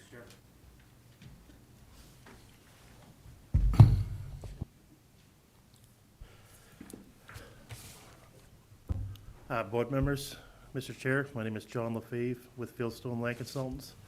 Here tonight on behalf of Markham Image. I think they have a unique spelling. Instead of a G, they have a J. I pronounced it Image, I believe it's correct. But what we're looking at here is a project that's been before this board 2 years ago. Basically, Markham Image has a lot of space they're not using. And for the history of this property, originally it was Platt's Box Company. There's a couple different box companies, and there was a need to have lots of space. When Markham had purchased the property, they needed some unique space. Since things have changed over the years, they now have an abundance of space that they no longer need. 2 years ago, they were approached by a woman that wanted to put in a bakery in one of the buildings, have kind of like a prepared food. She would get groceries in, produce, prepare foods. Everything seemed wonderful. In order to achieve this goal, because of where the buildings are situated, it's impossible to meet all of the subdivision and zoning requirements. We had gone before the zoning board to get relief for an undersized lot, to create the lot for the sale of that one building. And unfortunately, she could not get financing for that project, and it turned into a pattern where Markham was once again stuck with this space. And they said, all right, let's look at this more uniquely. What space are we going to use? What space do we have surplus? And how can we better arrange this to meet some of the community's needs? I know there is a need, from the communities to be able to use some space. There's not a lot of industrial space available or office space available. And here we have vacant buildings that, are sitting here that were constructed pre-zoning regulation, which makes it very hard to subdivide them. So we get together with Markham. We came up with a subdivision concept that created the least amount of necessary variances. and we brought that proposal to the zoning board of adjustment. And we received the required variances to then proceed here tonight with the subdivision plan. On the property, there's a building that is occupied by the Amalgamated Squash and Chowder Development Corporation. It's a racket club. It's the oldest that's in existence in the United States, so it's a very unique property. It was once housed on, I believe to be Main Street, on a bank property. In 1976, the bank property being sold, they needed to find a home. The Markham site allowed them to move the building to their site. They have a lease agreement. It's not really a lease agreement money-wise, it's a lease agreement property-wise. You know, go ahead and use it. But, you know, that seemed like a good idea in 1976. Now, they have a building on their property. It would be nice that they kind of separated them, where they had their own home, they're on their own property, can get their own insurances. Obviously, things have changed over the years, so one of the variances, or actually three of the variances, were unique to the circumstances of giving the Amalgamated Chowder and Development Corporation a home. So, as part of this proposal, they'll have a permanent residence and be able to carry on this history. The other variances that we asked for, one dealt with parking, one dealt with not being able to meet the size requirements for the zone of 4 acres. What was that last one? I had to remind myself. Building setback. Yes, building setback. I apologize for not having that at the tip of my tongue. I'm gonna grab the mic.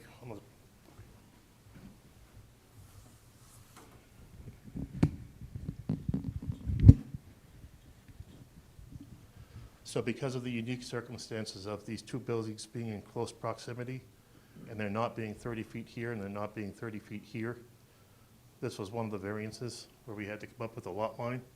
And we tried to split the distance between what was existing. We tried to look at the whole site basically on what kind of goes with what building.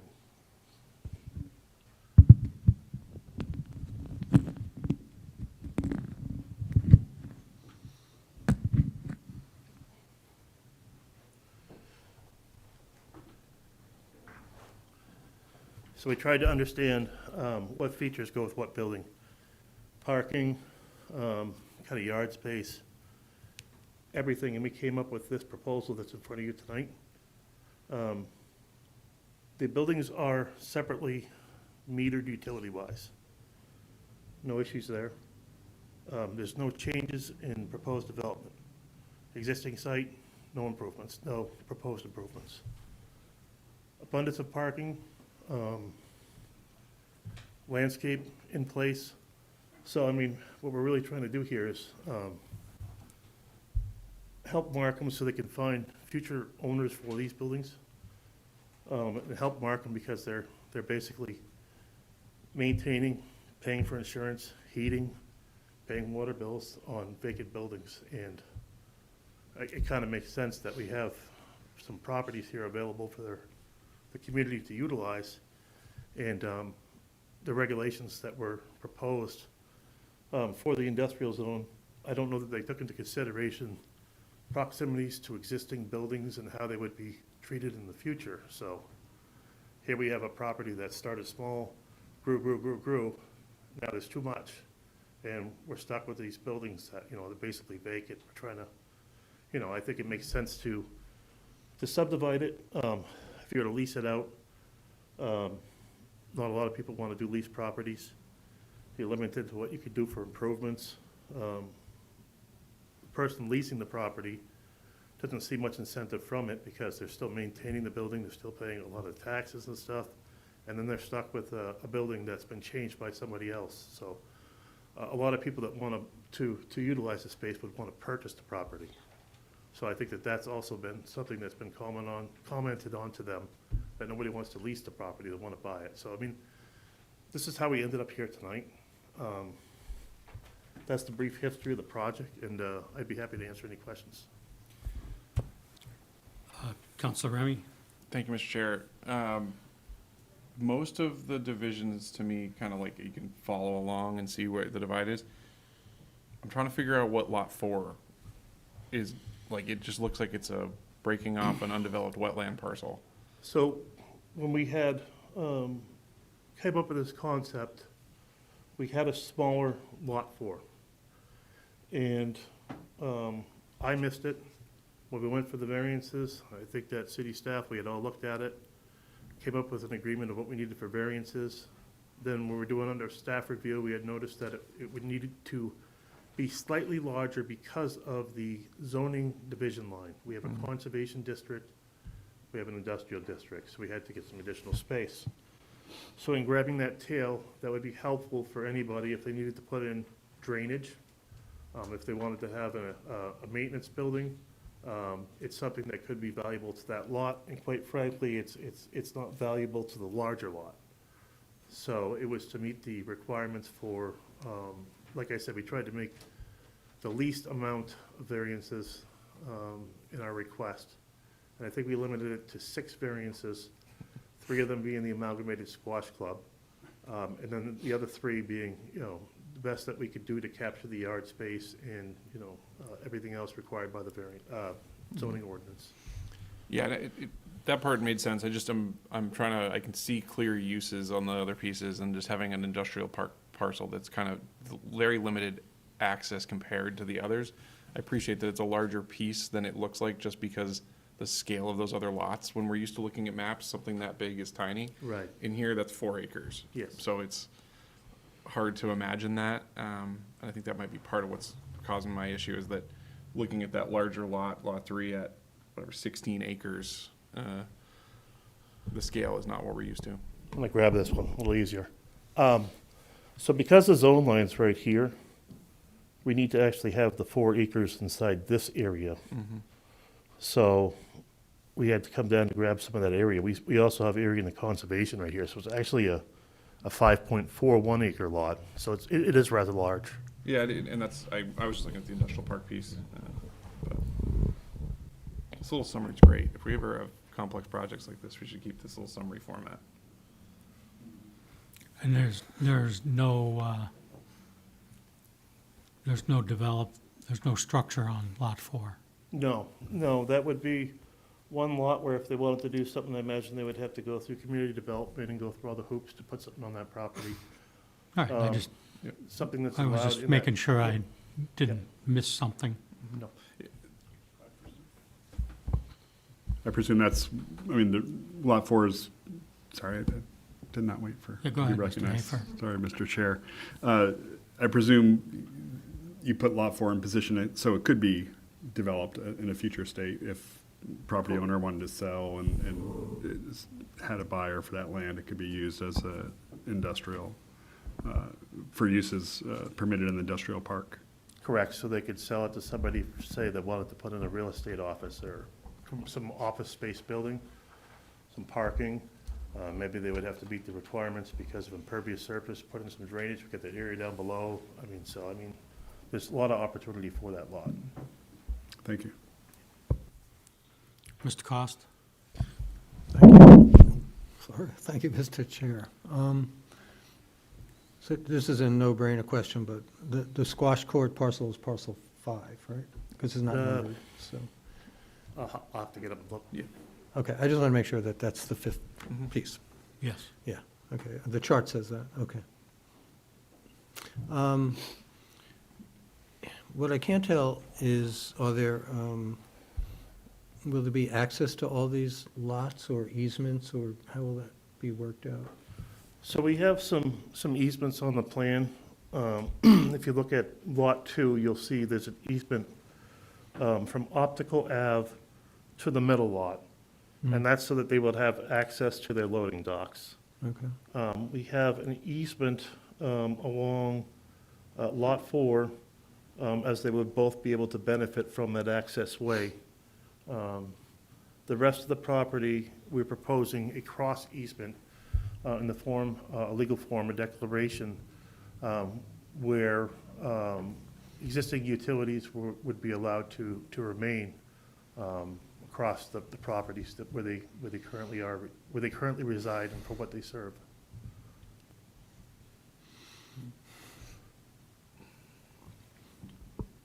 And one more question? Yeah, go ahead. So you have the variance already for the buildings on lot 3 and 2 being close together. So if that gets sold, I don't know which one Markham is keeping, but if one of them gets sold, that doesn't ever come up again as a problem, that it's too close to each other. Is that the way that works? Yeah, and one of those buildings is actually a utility structure. A what? One of those squares that you see is actually a utility structure. The Markham and Marsh building, we did receive the variances for the close proximity. Okay.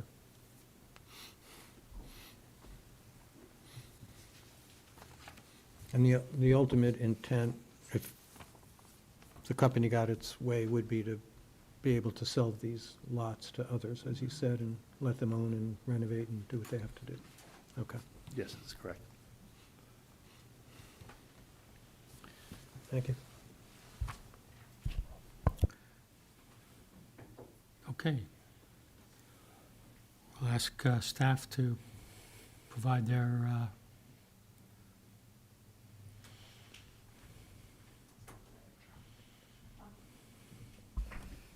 Thank you, Mr. Chair. I apologize. I was that's right. just asking Evan a zoning question.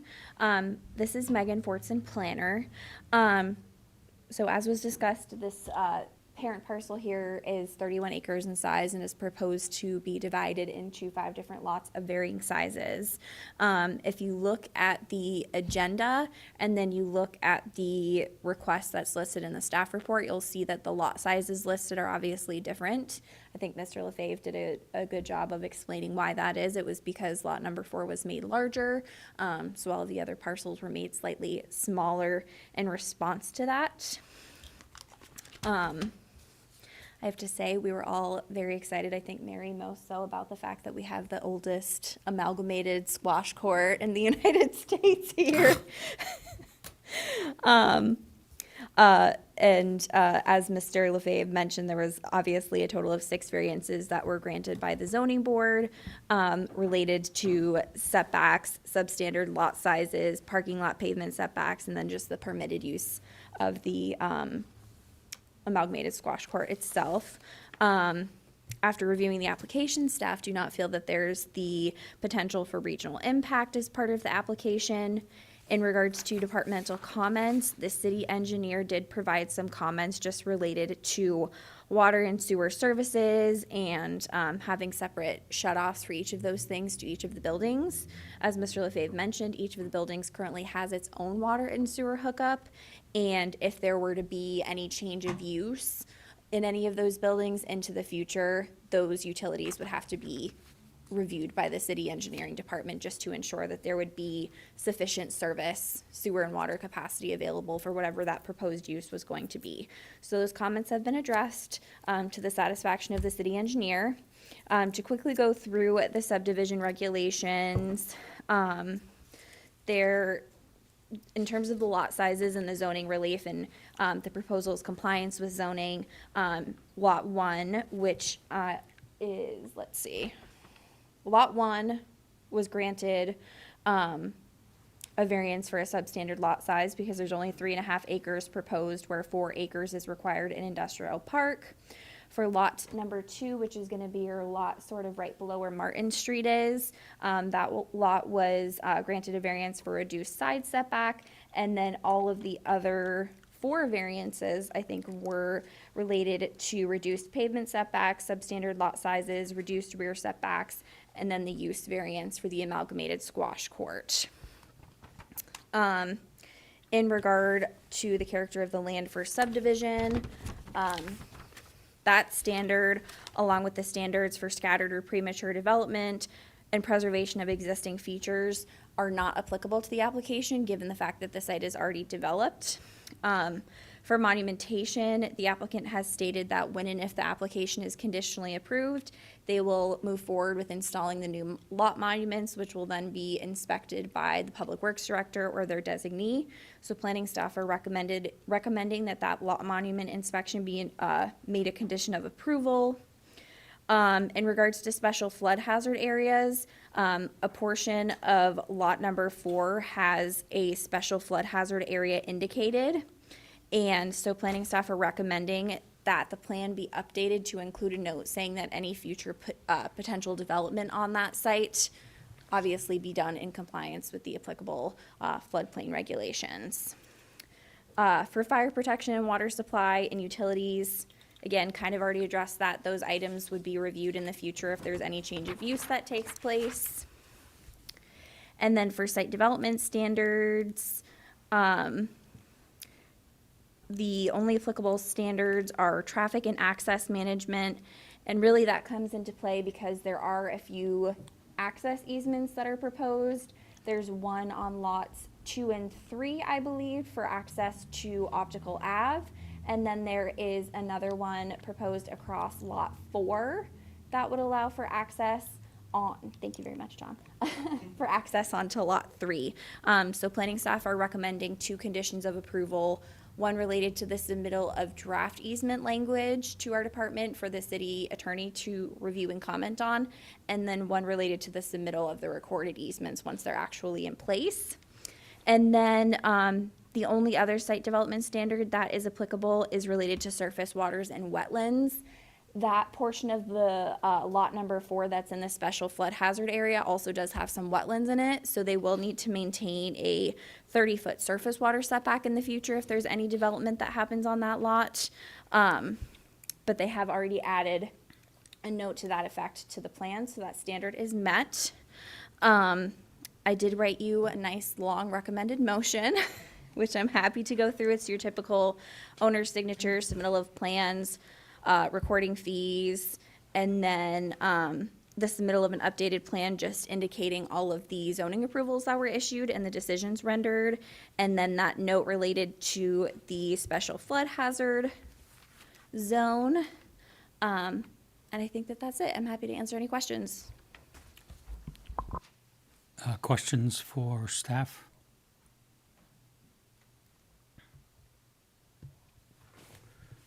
Okay. Thank you, Ms. Fortson. All right. Public comments? Crickets. All right, I will, seeing that there's no public here, I will close the public portion of the meeting. And I will entertain a motion. Take a stab at it. Move to approve PB 2025-17 as shown on the plan set identified as subdivision plan tax map 598 lot 2 150 Congress Street, Keene, New Hampshire, prepared by Fieldstone Land Consultants at varying scales on August 22nd, 2025, and last revised on October 20th, 2025 with the following conditions. 1, prior to final approval and signature of the plans by the planning board chair, the following conditions precedent shall be met.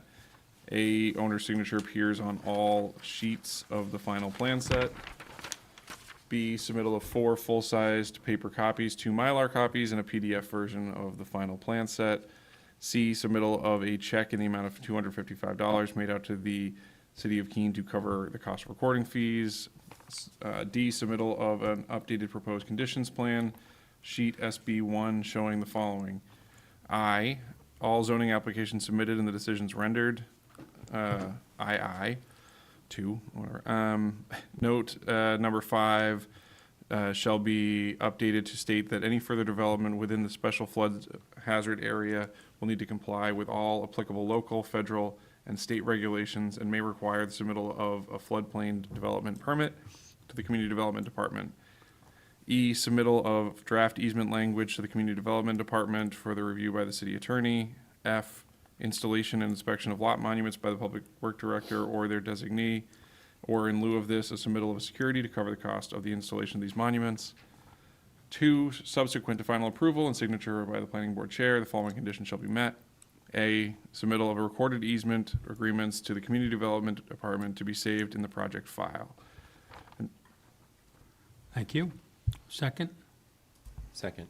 Thank you, Mr. Rangel. And as the follow-on, I will say I agree that there's not regional impact to this, but otherwise I think the project makes sense. Whether we shift lines in weird ways, that's not what we're here to look at. Like, some of the lines are funny shapes, but it seems like it works, and trying to fit the best thing into the shape, so my comments, I think. Yeah, I generally agree. make sense. Freeing up some land is is a good thing for Keene right now. Almost regardless of what goes on it, except for a casino. Strike that.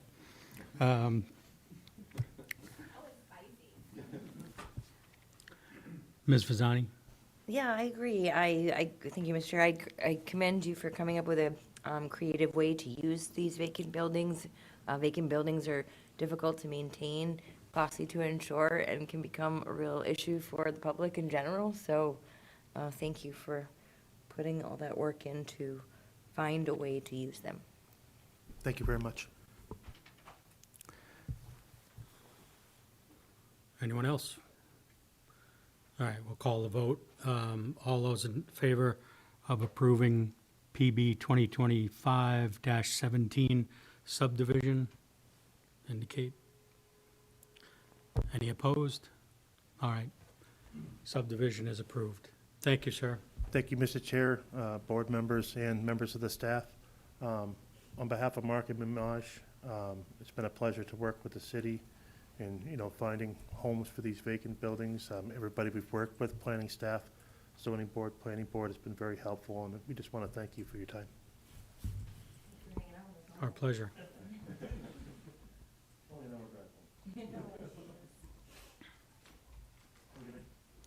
Thank you.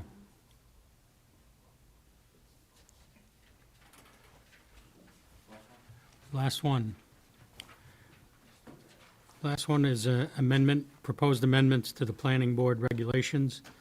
Planning board proposes to amend the site plan review thresholds in section 26.12.3.a of the Land Development Code. The proposed changes include the creation of thresholds for commercial and multifamily street access permits, a modification to the threshold for new additions, and a creation of a threshold with regard to the number of new residential units proposed. And there she is. Take it away, Ms. Brenner. Thank you, Mr. Chair. So I did put together slides, but if the AV folks are able to turn on the screens, great. If not, I don't think they're necessary. They really just showed the proposed new thresholds. So if you have your packet in front of you, at the very back, there should be the memo. And all of the proposed changes are shown in boldface, underlined with yellow highlighting.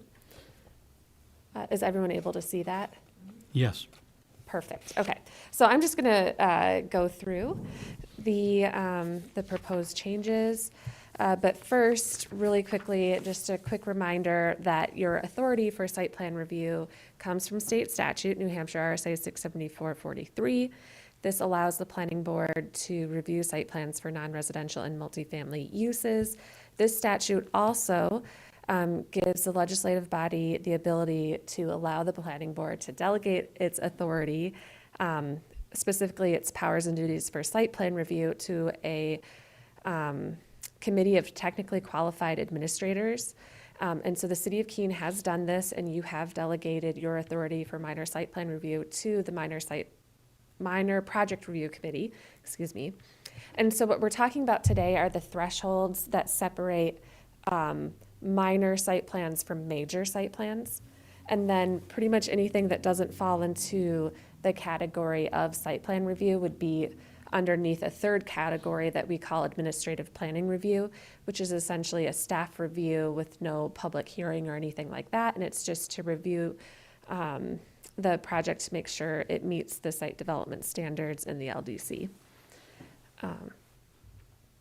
So the main goal of these proposed changes is to increase the utility of the minor project review committee. That committee was created, it's relatively new. It was created in 2021, and since it was created, there's only been a few projects that have gone to that board. And in fact, in the last year, we haven't had any. And so we think part of that issue is that the the threshold for minor project, if a project meets the threshold for minor project, it often, there's something that raises it to the level of a major project. And so things tend to either fall into the administrative or the major site plan review.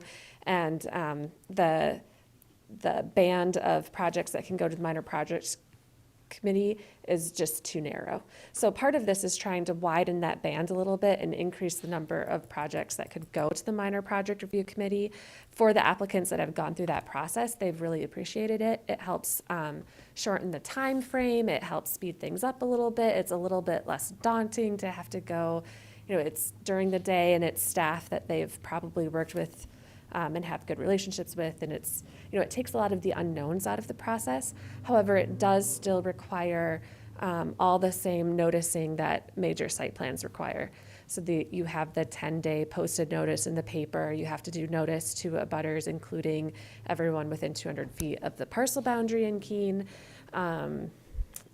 You have to hold a public hearing. So there's still that public accessibility and transparency, but the time frame is a little bit shorter, and it just seems to be a process that people really appreciate. Another sort of goal of these proposed changes is to address specifically projects that create new residential units. This came up with one of the administrative projects that staff approved in the previous year. I think this board had raised some questions about that project, and so that kind of was another reason for starting this conversation. And then another sort of goal is to address street access or driveways. So this is something that staff sort of noticed, and so we haven't really talked about it with you all yet, but basically street access right now, anytime that a commercial or multifamily street access is being modified, even if it's to remove it, it has to go through site plan review.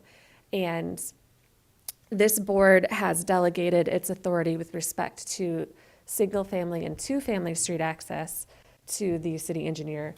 But you haven't done that in any instance with your commercial and multifamily street access. So what we're proposing is that any time that a street access is, the street access, a driveway essentially, is proposed to be narrowed or removed, and it complies with all of our standards, that could be something that's reviewed administratively. If it's a new commercial street access, or if it's being modified, but it's complying with all of the driveway standards in Article 23 of the Land Development Code, it could be reviewed by the Minor Project Review Committee. And then if it's a proposal that involves an exception to the criteria, that would raise it up to the level of major site plan review. So it kind of builds in an incentive structure for people to comply with the street access standards. Kind of rewards people who are able to meet the street access standards with a lower level of review that they have to go through. Any questions so far about the intent of these changes? It looks like Councilor Remy has a question. Oh, Councilor Remy? Thank you, Mr. Chair. The only thing and I guess this isn't really on the intent, this is actually reading one of them. It looks like any residential property outside of the downtown district would not be subject to anything more than residential review for an expansion of existing use if it does not add units. So if I wanted to double the size of my house, it doesn't trigger anything more than administrative review unless I'm making it more than 10,000 square feet, or just the way I'm reading this, there's nothing in here when we talk about the percentages that touches on residential outside of the downtown districts. And so therefore, I don't know that I want there to necessarily be a restriction, but it would only go to administrative review for any size addition to an existing structure that doesn't add units. And I don't know if that was the intent. If that's the intent, that's fine. I just wanted to make sure that was a choice and not an accident. Just because sometimes the language it's commercial buildings or structures. If structures was meant to be general and not commercial structures, then that, I don't know. I guess I'm getting in the weeds on it, but do you know what I'm trying to say? Yeah, so it might be helpful for me to start going through the specific changes and explaining the rationale, and then if, and I'll just explain what my rationale was, and then if you want to change it, that's completely fine. Is it okay if I just jump in then to the changes? Okay. Yeah, So the go ahead. first one, in section A of 2612.3 applicability, that very first paragraph at the bottom where it says that this will be required, or this type of review shall not be required for single-family and two-family dwellings or their associated accessory uses, provided such dwellings are not attached to a mixed-use building or located on a mixed-use lot containing non-residential uses. In our sort of planning world, non-residential uses, we're talking about single-family and two-family. And so just to clarify that means multifamily as well. So if a lot has a multifamily use on it, that would be considered a mixed-use lot. So that's just to clarify for someone who's reading that was the intent. So, for example, if there's a parcel that has an 8-unit apartment building on it, and somebody is adding a single-family home onto that same lot, it might be subject to some sort of review to make sure that they're meeting the site development standards because the lot has a use on it that's subject to the site development standards. Okay. Under major site plan, one of the things that I added was that it exceeds any of the below thresholds, which is how we've been treating it. Again, I think I just wanted to put that language in there to make it really clear that a project that meets any of these thresholds is going to go to the planning board. Under number 1B, so this is, I think, getting to what Councilor Remy was just talking about with the percentage increase for additions.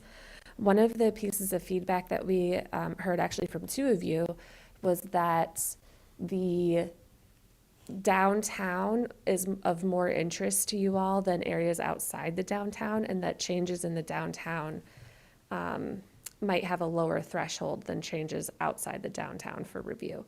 So in response to that, I sort of kept the additions where they currently are for the downtown zoning districts. So that's any additions to an existing building or structure that's greater than 15% of the gross floor area of the existing principal building.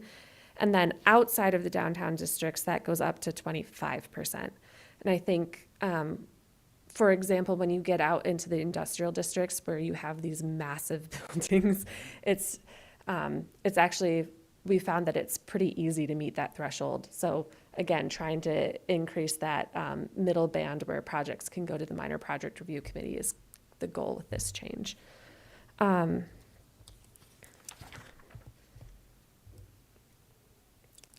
So the next one is C, projects that involve the creation of 25 or more new residential dwelling units in 1 year. So to be honest with this one, we kind of got feedback from, I think there were 5 board members that individually emailed staff, and there was sort of like a wide range. It was weighted more towards like having a higher threshold than a lower one. But this is probably the standard that I'm most interested in hearing your feedback on. The idea here is that, again, any of these thresholds that are met would send a project to the planning board for major site plan review. So I'm imagining, this could involve like the interior conversion of an existing commercial building to residential units. So there might be very little impact to the surrounding area or to the site. So I erred on the side of making the threshold higher. So that's where that 25 number came from. Councilor Remy. Yeah, and just, so the combination of these two is what I was scratching at. So it's the word commercial in B that I think having the word commercial in there means that it does not apply to residential regardless of multifamily. So if I was to expand to multifamily but not add units, make all the units twice the size, it wouldn't trigger a review the way I'm reading this. Is that right? Yes, so B, I think the way B is written, it says commercial buildings or structures. I don't know why I only said it for, Because the opening sentence does not say commercial. That sentence adds Yeah. the word commercial. So I think if you strike commercial, it meets the intent. actually, yeah, I think you're right. Because the beginning part of B just says additions to existing buildings. This one says additions to existing commercial buildings. I think you would just strike that from 1B, 2B, and that's all you would need. If you strike the word commercial from those two, I think you meet the intent of having it apply to residential as well. I mean, I don't really care if someone wants to double their residential and it meets all their requirements. I don't know that we need to review it, but it seems like a big jump. So,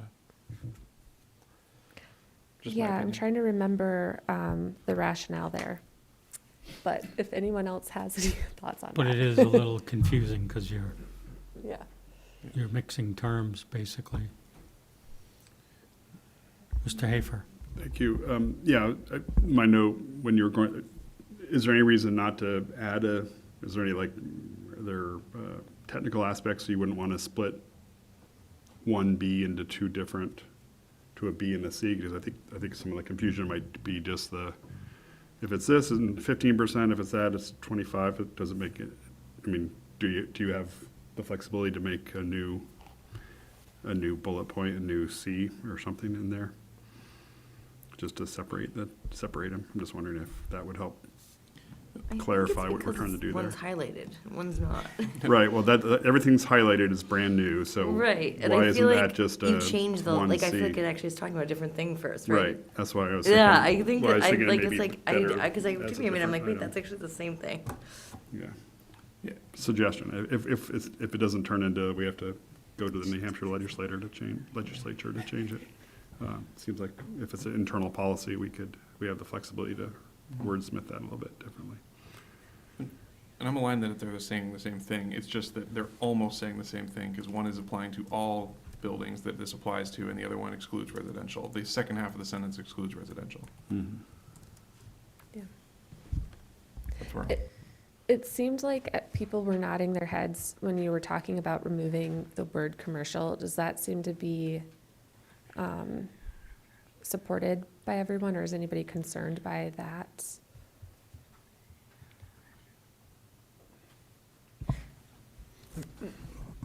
For me, I feel like now that I read it differently, I'm reading it like there's additions to existing buildings or structures that are between 10 and 15 of the existing principal building. That's anything in the downtown district.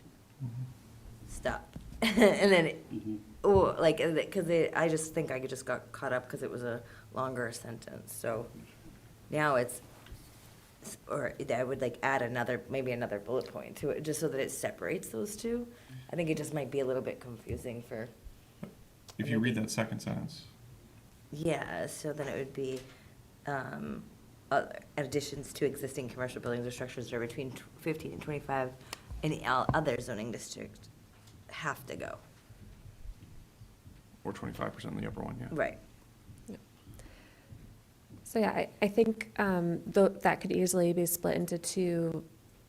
It could be B and C, or it could be B with the subsection I and II. It could be, either way. But I guess my question is is anybody opposed to removing the word commercial so that the threshold for additions outside of the zoning districts would apply to multifamily residential in addition to commercial?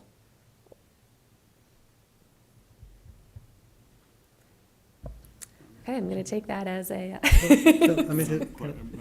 Cost? Yeah. I mean, just clarifying, it's kind of like, Yeah. we were just saying, it's basically any building downtown, right? Yes. That's what we're saying, so. But the second, yeah. Yeah, and I just have a question. What's the difference between a building and a structure? I know structure's like a flagpole, but, I mean, you would add 15% to a structure like a gazebo or something? Is that, a structure is something else? Okay. Yeah, and I would say for the purposes of this section, we don't look at so it has to be it's based on the increase in gross floor area as compared to the principal building on the lot. So like, somebody enlarging a flagpole is not going, yeah. So when we're talking about structures, we're talking about structures that can have gross floor area, which I'm not sure if I could think of an example that wouldn't be a building, but to answer your question, all buildings are structures, so it might, Yeah. yeah. I mean, I'm just simplifying it. I mean, a garage is a structure, right? Even though it's not inhabited, doesn't have, heated finished space. Yeah. Do we need structure? I mean, we'd be losing something by taking structure out. Yes, we need structure. We might not need building. We have had our ordinance attacked for very semantic reasons that have provided for dramatic reinterpretations of how the code is read. So we frequently say buildings or structures throughout the LDC, and it's staff preference that we continue to do so.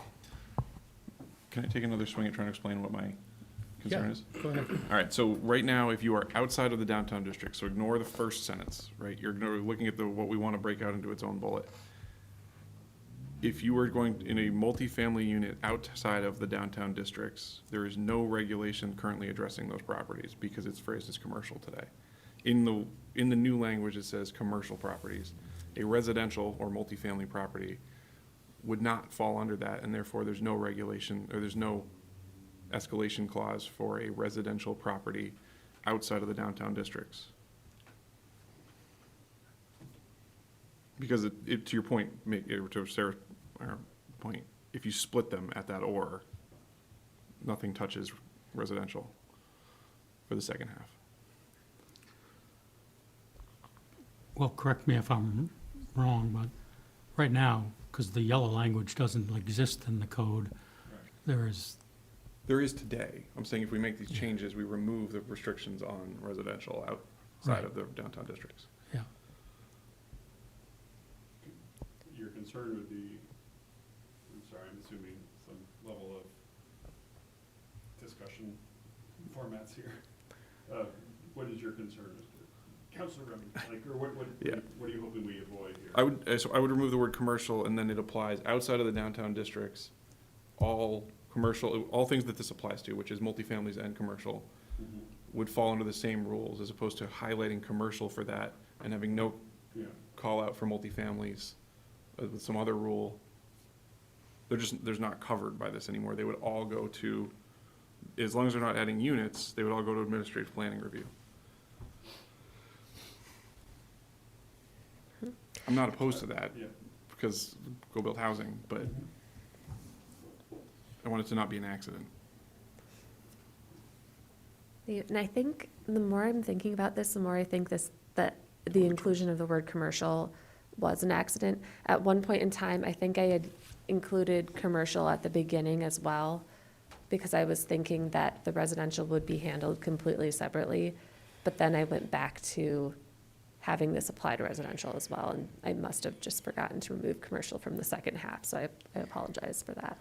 But yeah, I think I would recommend, if the board is open to it, removing the word commercial so that it's consistent how different uses are treated across the city. Okay.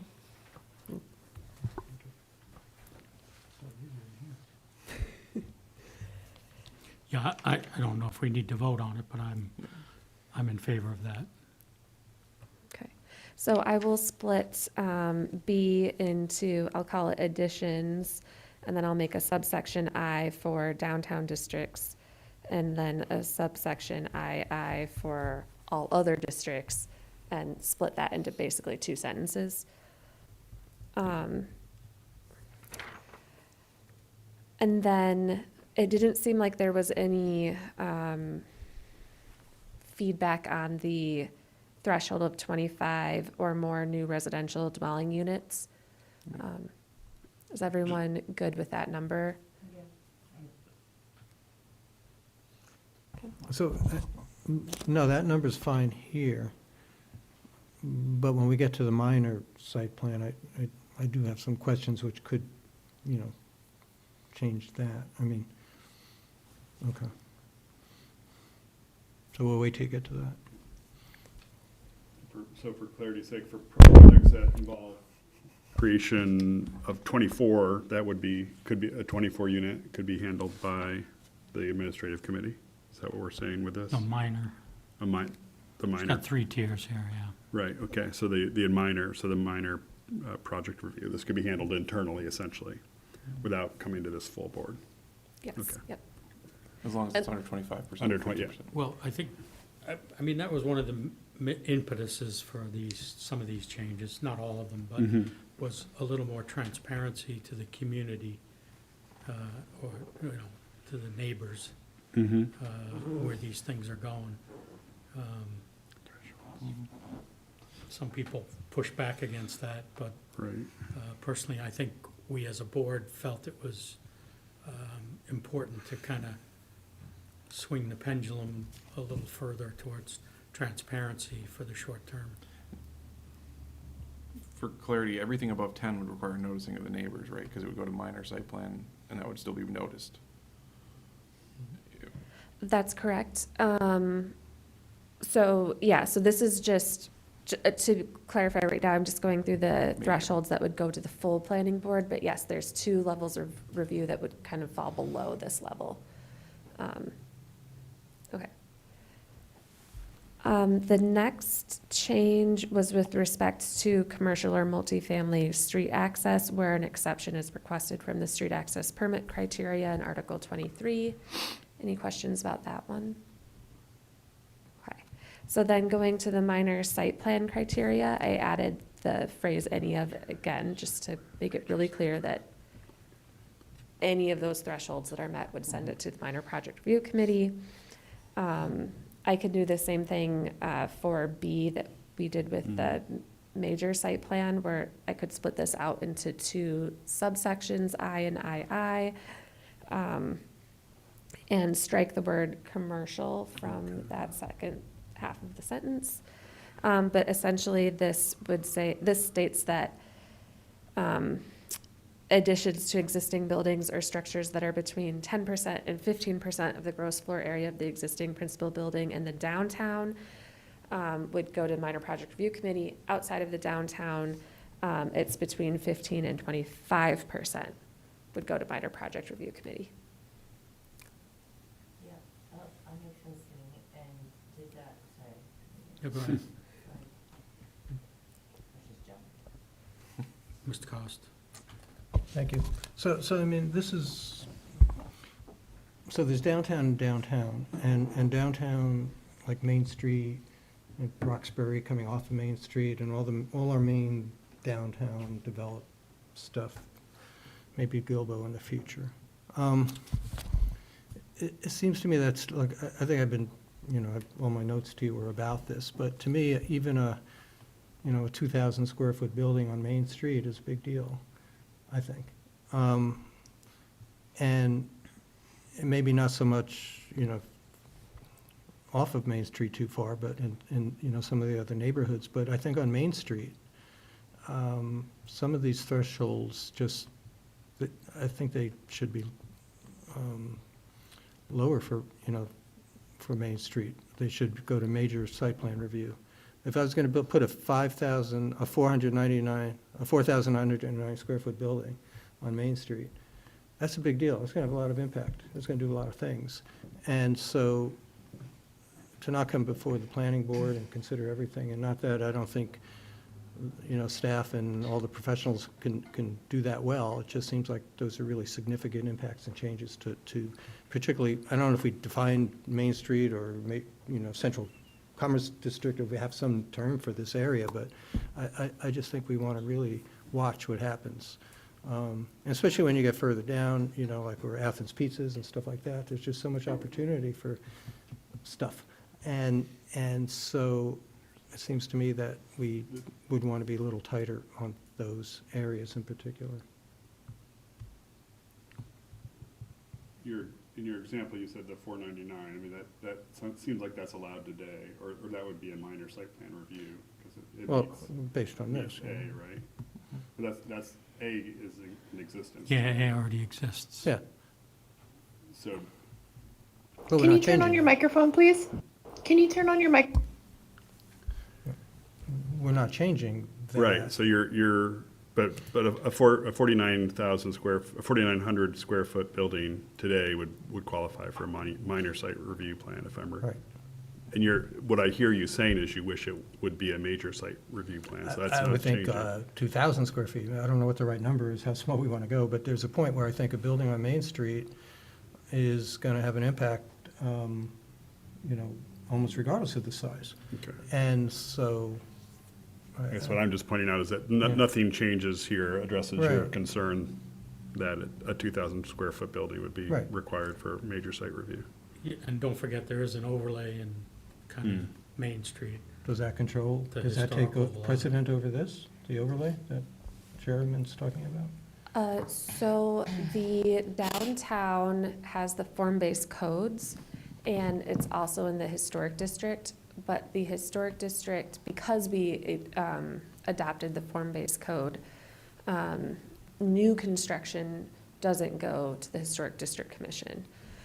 So right now, I think what you would probably see is that if there were new construction proposed in the downtown, like along Main Street, that's less than 5,000 square feet in gross floor area, we would probably rely on one of the other thresholds to send it to the planning board, to be honest.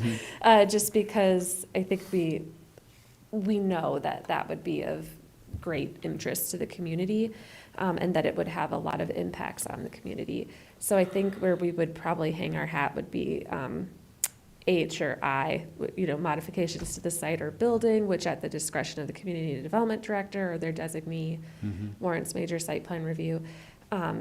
This is something that when the committee that was formed to work on the land development code was going through this topic, they really struggled with, because one of the major goals of the land development code was to make it like more of a checklist and reduce uncertainty and make it more streamlined and efficient for people who are trying to use the code. And so we were trying to make everything as black and white as possible. And I think where that committee sort of ended up landing was making sure that there were a couple of thresholds that built in some gray area for this very reason, because they were struggling to come up with like a clear line that made sense. And so they wanted to give staff some flexibility there. But I do hear what you're saying, and I think that, it might make sense to make a separate threshold for maybe downtown core and downtown growth would get to what you're talking I mean, I'm about. looking even at E, it's 1 acre downtown. 1 acre is a big piece of property on Main Street. It doesn't matter if it was in that industrial park we just looked at, but in Main Street, it's a big, big deal. And so I think just the sensitivity of that, and we are going to see development, I think, and things happening, not hopefully. So that's all I'm getting at. And even with the new one on C, 24 units, if someone wants to build a, small multi-story building on Main Street with 24 units, that's 23 units, no, 24 units, that's significant on Main Street. And it just seems like we want to protect that and have input into it where we can. Ms. Fasani? Thank you, Mr. Chair. I know that there a lot of this has not changed from the previous review structure. So the land development code indicates that that is worded exactly the same way as it was worded before. So I will comment really only on the changes. I was definitely part of one of the 5 that would have sent in the larger numbers. And part of that is because there are other things in here that would indicate or would require it to go to a major site plan review if this 10 to 24 new dwelling unit hit any of these other things. So that was sort of what I was thinking. So say you have an empty building, a large empty building, and it's going to be greater than 10 to 15% of the existing building. So I thought of that part of it, but just trying to kind of meet some of the other towns and cities in New Hampshire that have these structures that have a little bit easier time. I was kind of going off of more of we should move we should progress and make it a little bit easier. And definitely the transparency piece of it, I think, is important. So for that reason, I'm okay with it, because I do think you have that piece about the community development director could certainly come into play if there was something strange going on with it. If there was something like, okay, we can't just have this random bright green building going up. So that would be my feedback for it, and thank you for doing all that work, because I know that's a lot.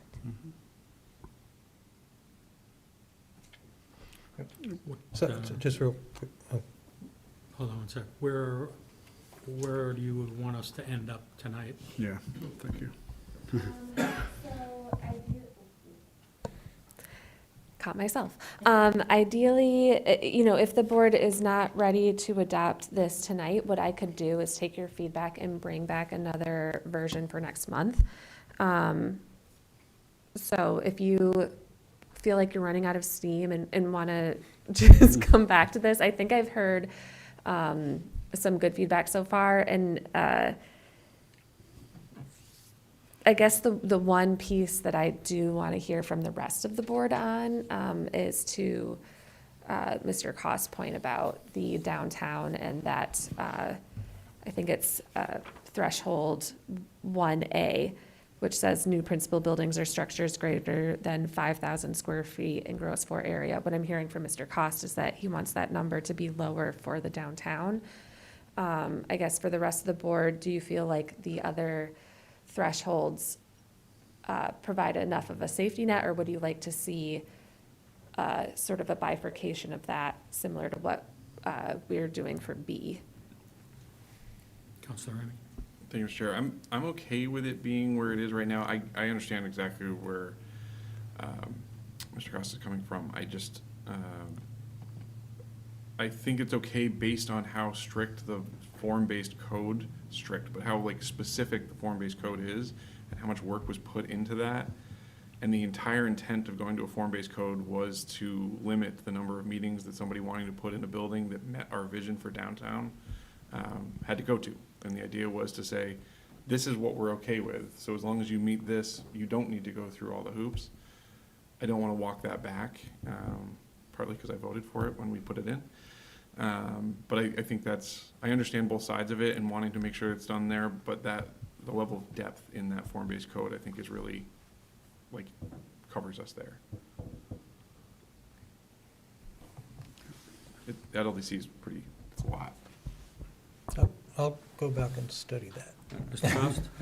I was saying, I'll go back and really look at the form-based code, and, if it does exactly what Councilor Remy's saying, I'm happy, but if it's full of little loopholes, or someone could still build something, Well, I don't want to, I mean, I don't want to just kind of ramrod over you, Mr. Cost, so maybe it would be good to hold this for one more month. yeah, and I appreciate that. And in that time, I'll look at that and, understand it better. Because obviously, the form-based code is great, and I'll see if it makes me happy. So I'll just, if it's okay with the board, just power through the rest of these proposed changes. So there's not that many more. The next one under 2, which is for minor site plans for the new residential units. That one I put at 10 to 24. The reason for the 10 is because it's at 10 residential units that we require a traffic analysis. And so we're going to require more staff review of it anyway. So at that point, I figured you might as well go to minor project review committee. However, alternatively, we could raise the threshold of a traffic analysis up to, 15 units and make it 15 to 24. I'm kind of, either way is fine with me. I think that, now I'm thinking about different areas of the city, and in some areas of the city, the addition of 10 units might be problematic, but in many areas it wouldn't. So it's kind of context dependent on whether or not there would be really any major impacts to the surrounding area. But yeah, that's where the 10 came from for the lower threshold. Okay. And then the last one under minor project is for new street access or requests to widen existing commercial or multifamily street access. And so, for example, if somebody wanted to completely remove a street access or narrow their street access, and then they wouldn't even have to go to minor site plan review, and that could be reviewed administratively. And so because that would allow for staff review, I did add under administrative planning review that proposed modifications to commercial or multifamily street access that do not meet the threshold for minor or major site plan review shall be referred to the city engineer for review prior to issuing a decision, just to make sure that the city engineer is reviewing any applications that would be approved by the community development director or their designee. We pretty much, would do that anyways, but this is just codifying it. And that's it for the proposed changes to site plan review thresholds. So I think, Mr. Chair, it sounds like there's interest in coming back next month with revisions. And I had actually planned to to propose to the board that to bring another set of revisions to the site development standards and application procedures next month anyways. So I will, if that's of interest to this board, we could just combine them into one. Yeah, I think that makes sense. Okay. I mean, 90% of your changes we're fine with for this version, maybe more than 90% for some of us. So, yeah, I think maybe we have the mental capacity to handle more changes at the same time. And I think there's no public hearings for next month. So it'll just be it'll just be any sort of last minute extensions, final approvals, things like that come in, advice and comment, plus this, the changes to your regulations. Okay. Thank you, Mary. It's good work. All right, let's see if we can wrap up.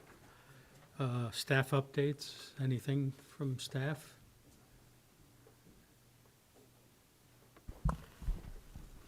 Thank you, Mr. Chair. As I just mentioned a second ago, I was planning to bring proposed revisions to your regulations next month.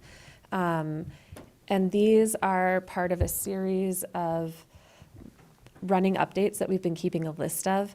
So a lot of these items are cleanup items. There's also a couple of changes that were spurred by changes to state law. So for example, the state legislature increased the time frame for active and substantial development, which we were talking about earlier today. It used to be 2 years in state law, it increased to 3 years. The substantial completion increased from 5 years to 7 years. So just updating the code to reflect those changes, and then again address it. Most of it's to do with submittal items. It's a lot of very dry changes, but it will make the code a lot easier to use. So that's what we're planning to bring to you next month. And then if you're interested, we could also continue on with the site development trainings, since there's a light agenda for the next month. Okay, thank you. Any new business?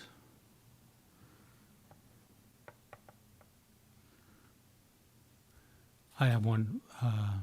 Megan kind of, when she brought me the papers to sign the plans, she volunteered my house for a holiday party, so we'll see. I don't know if that's allowable, but. It is. The Conservation Commission has done it before, and so have a couple of other boards. So you can't talk about business. That's easy for me.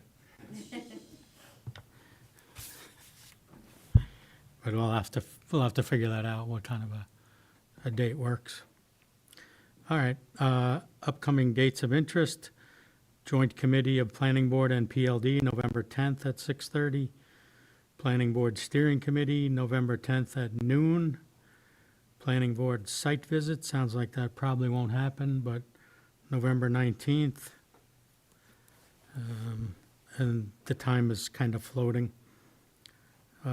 Today, we actually got quorum at a 5 o'clock time slot. And then finally, Planning Board, next regular meeting, November 24th, 6:30 PM. More time is more time. And with that, I will adjourn the meeting at 9:15. Thanks, everybody. Oh, sorry.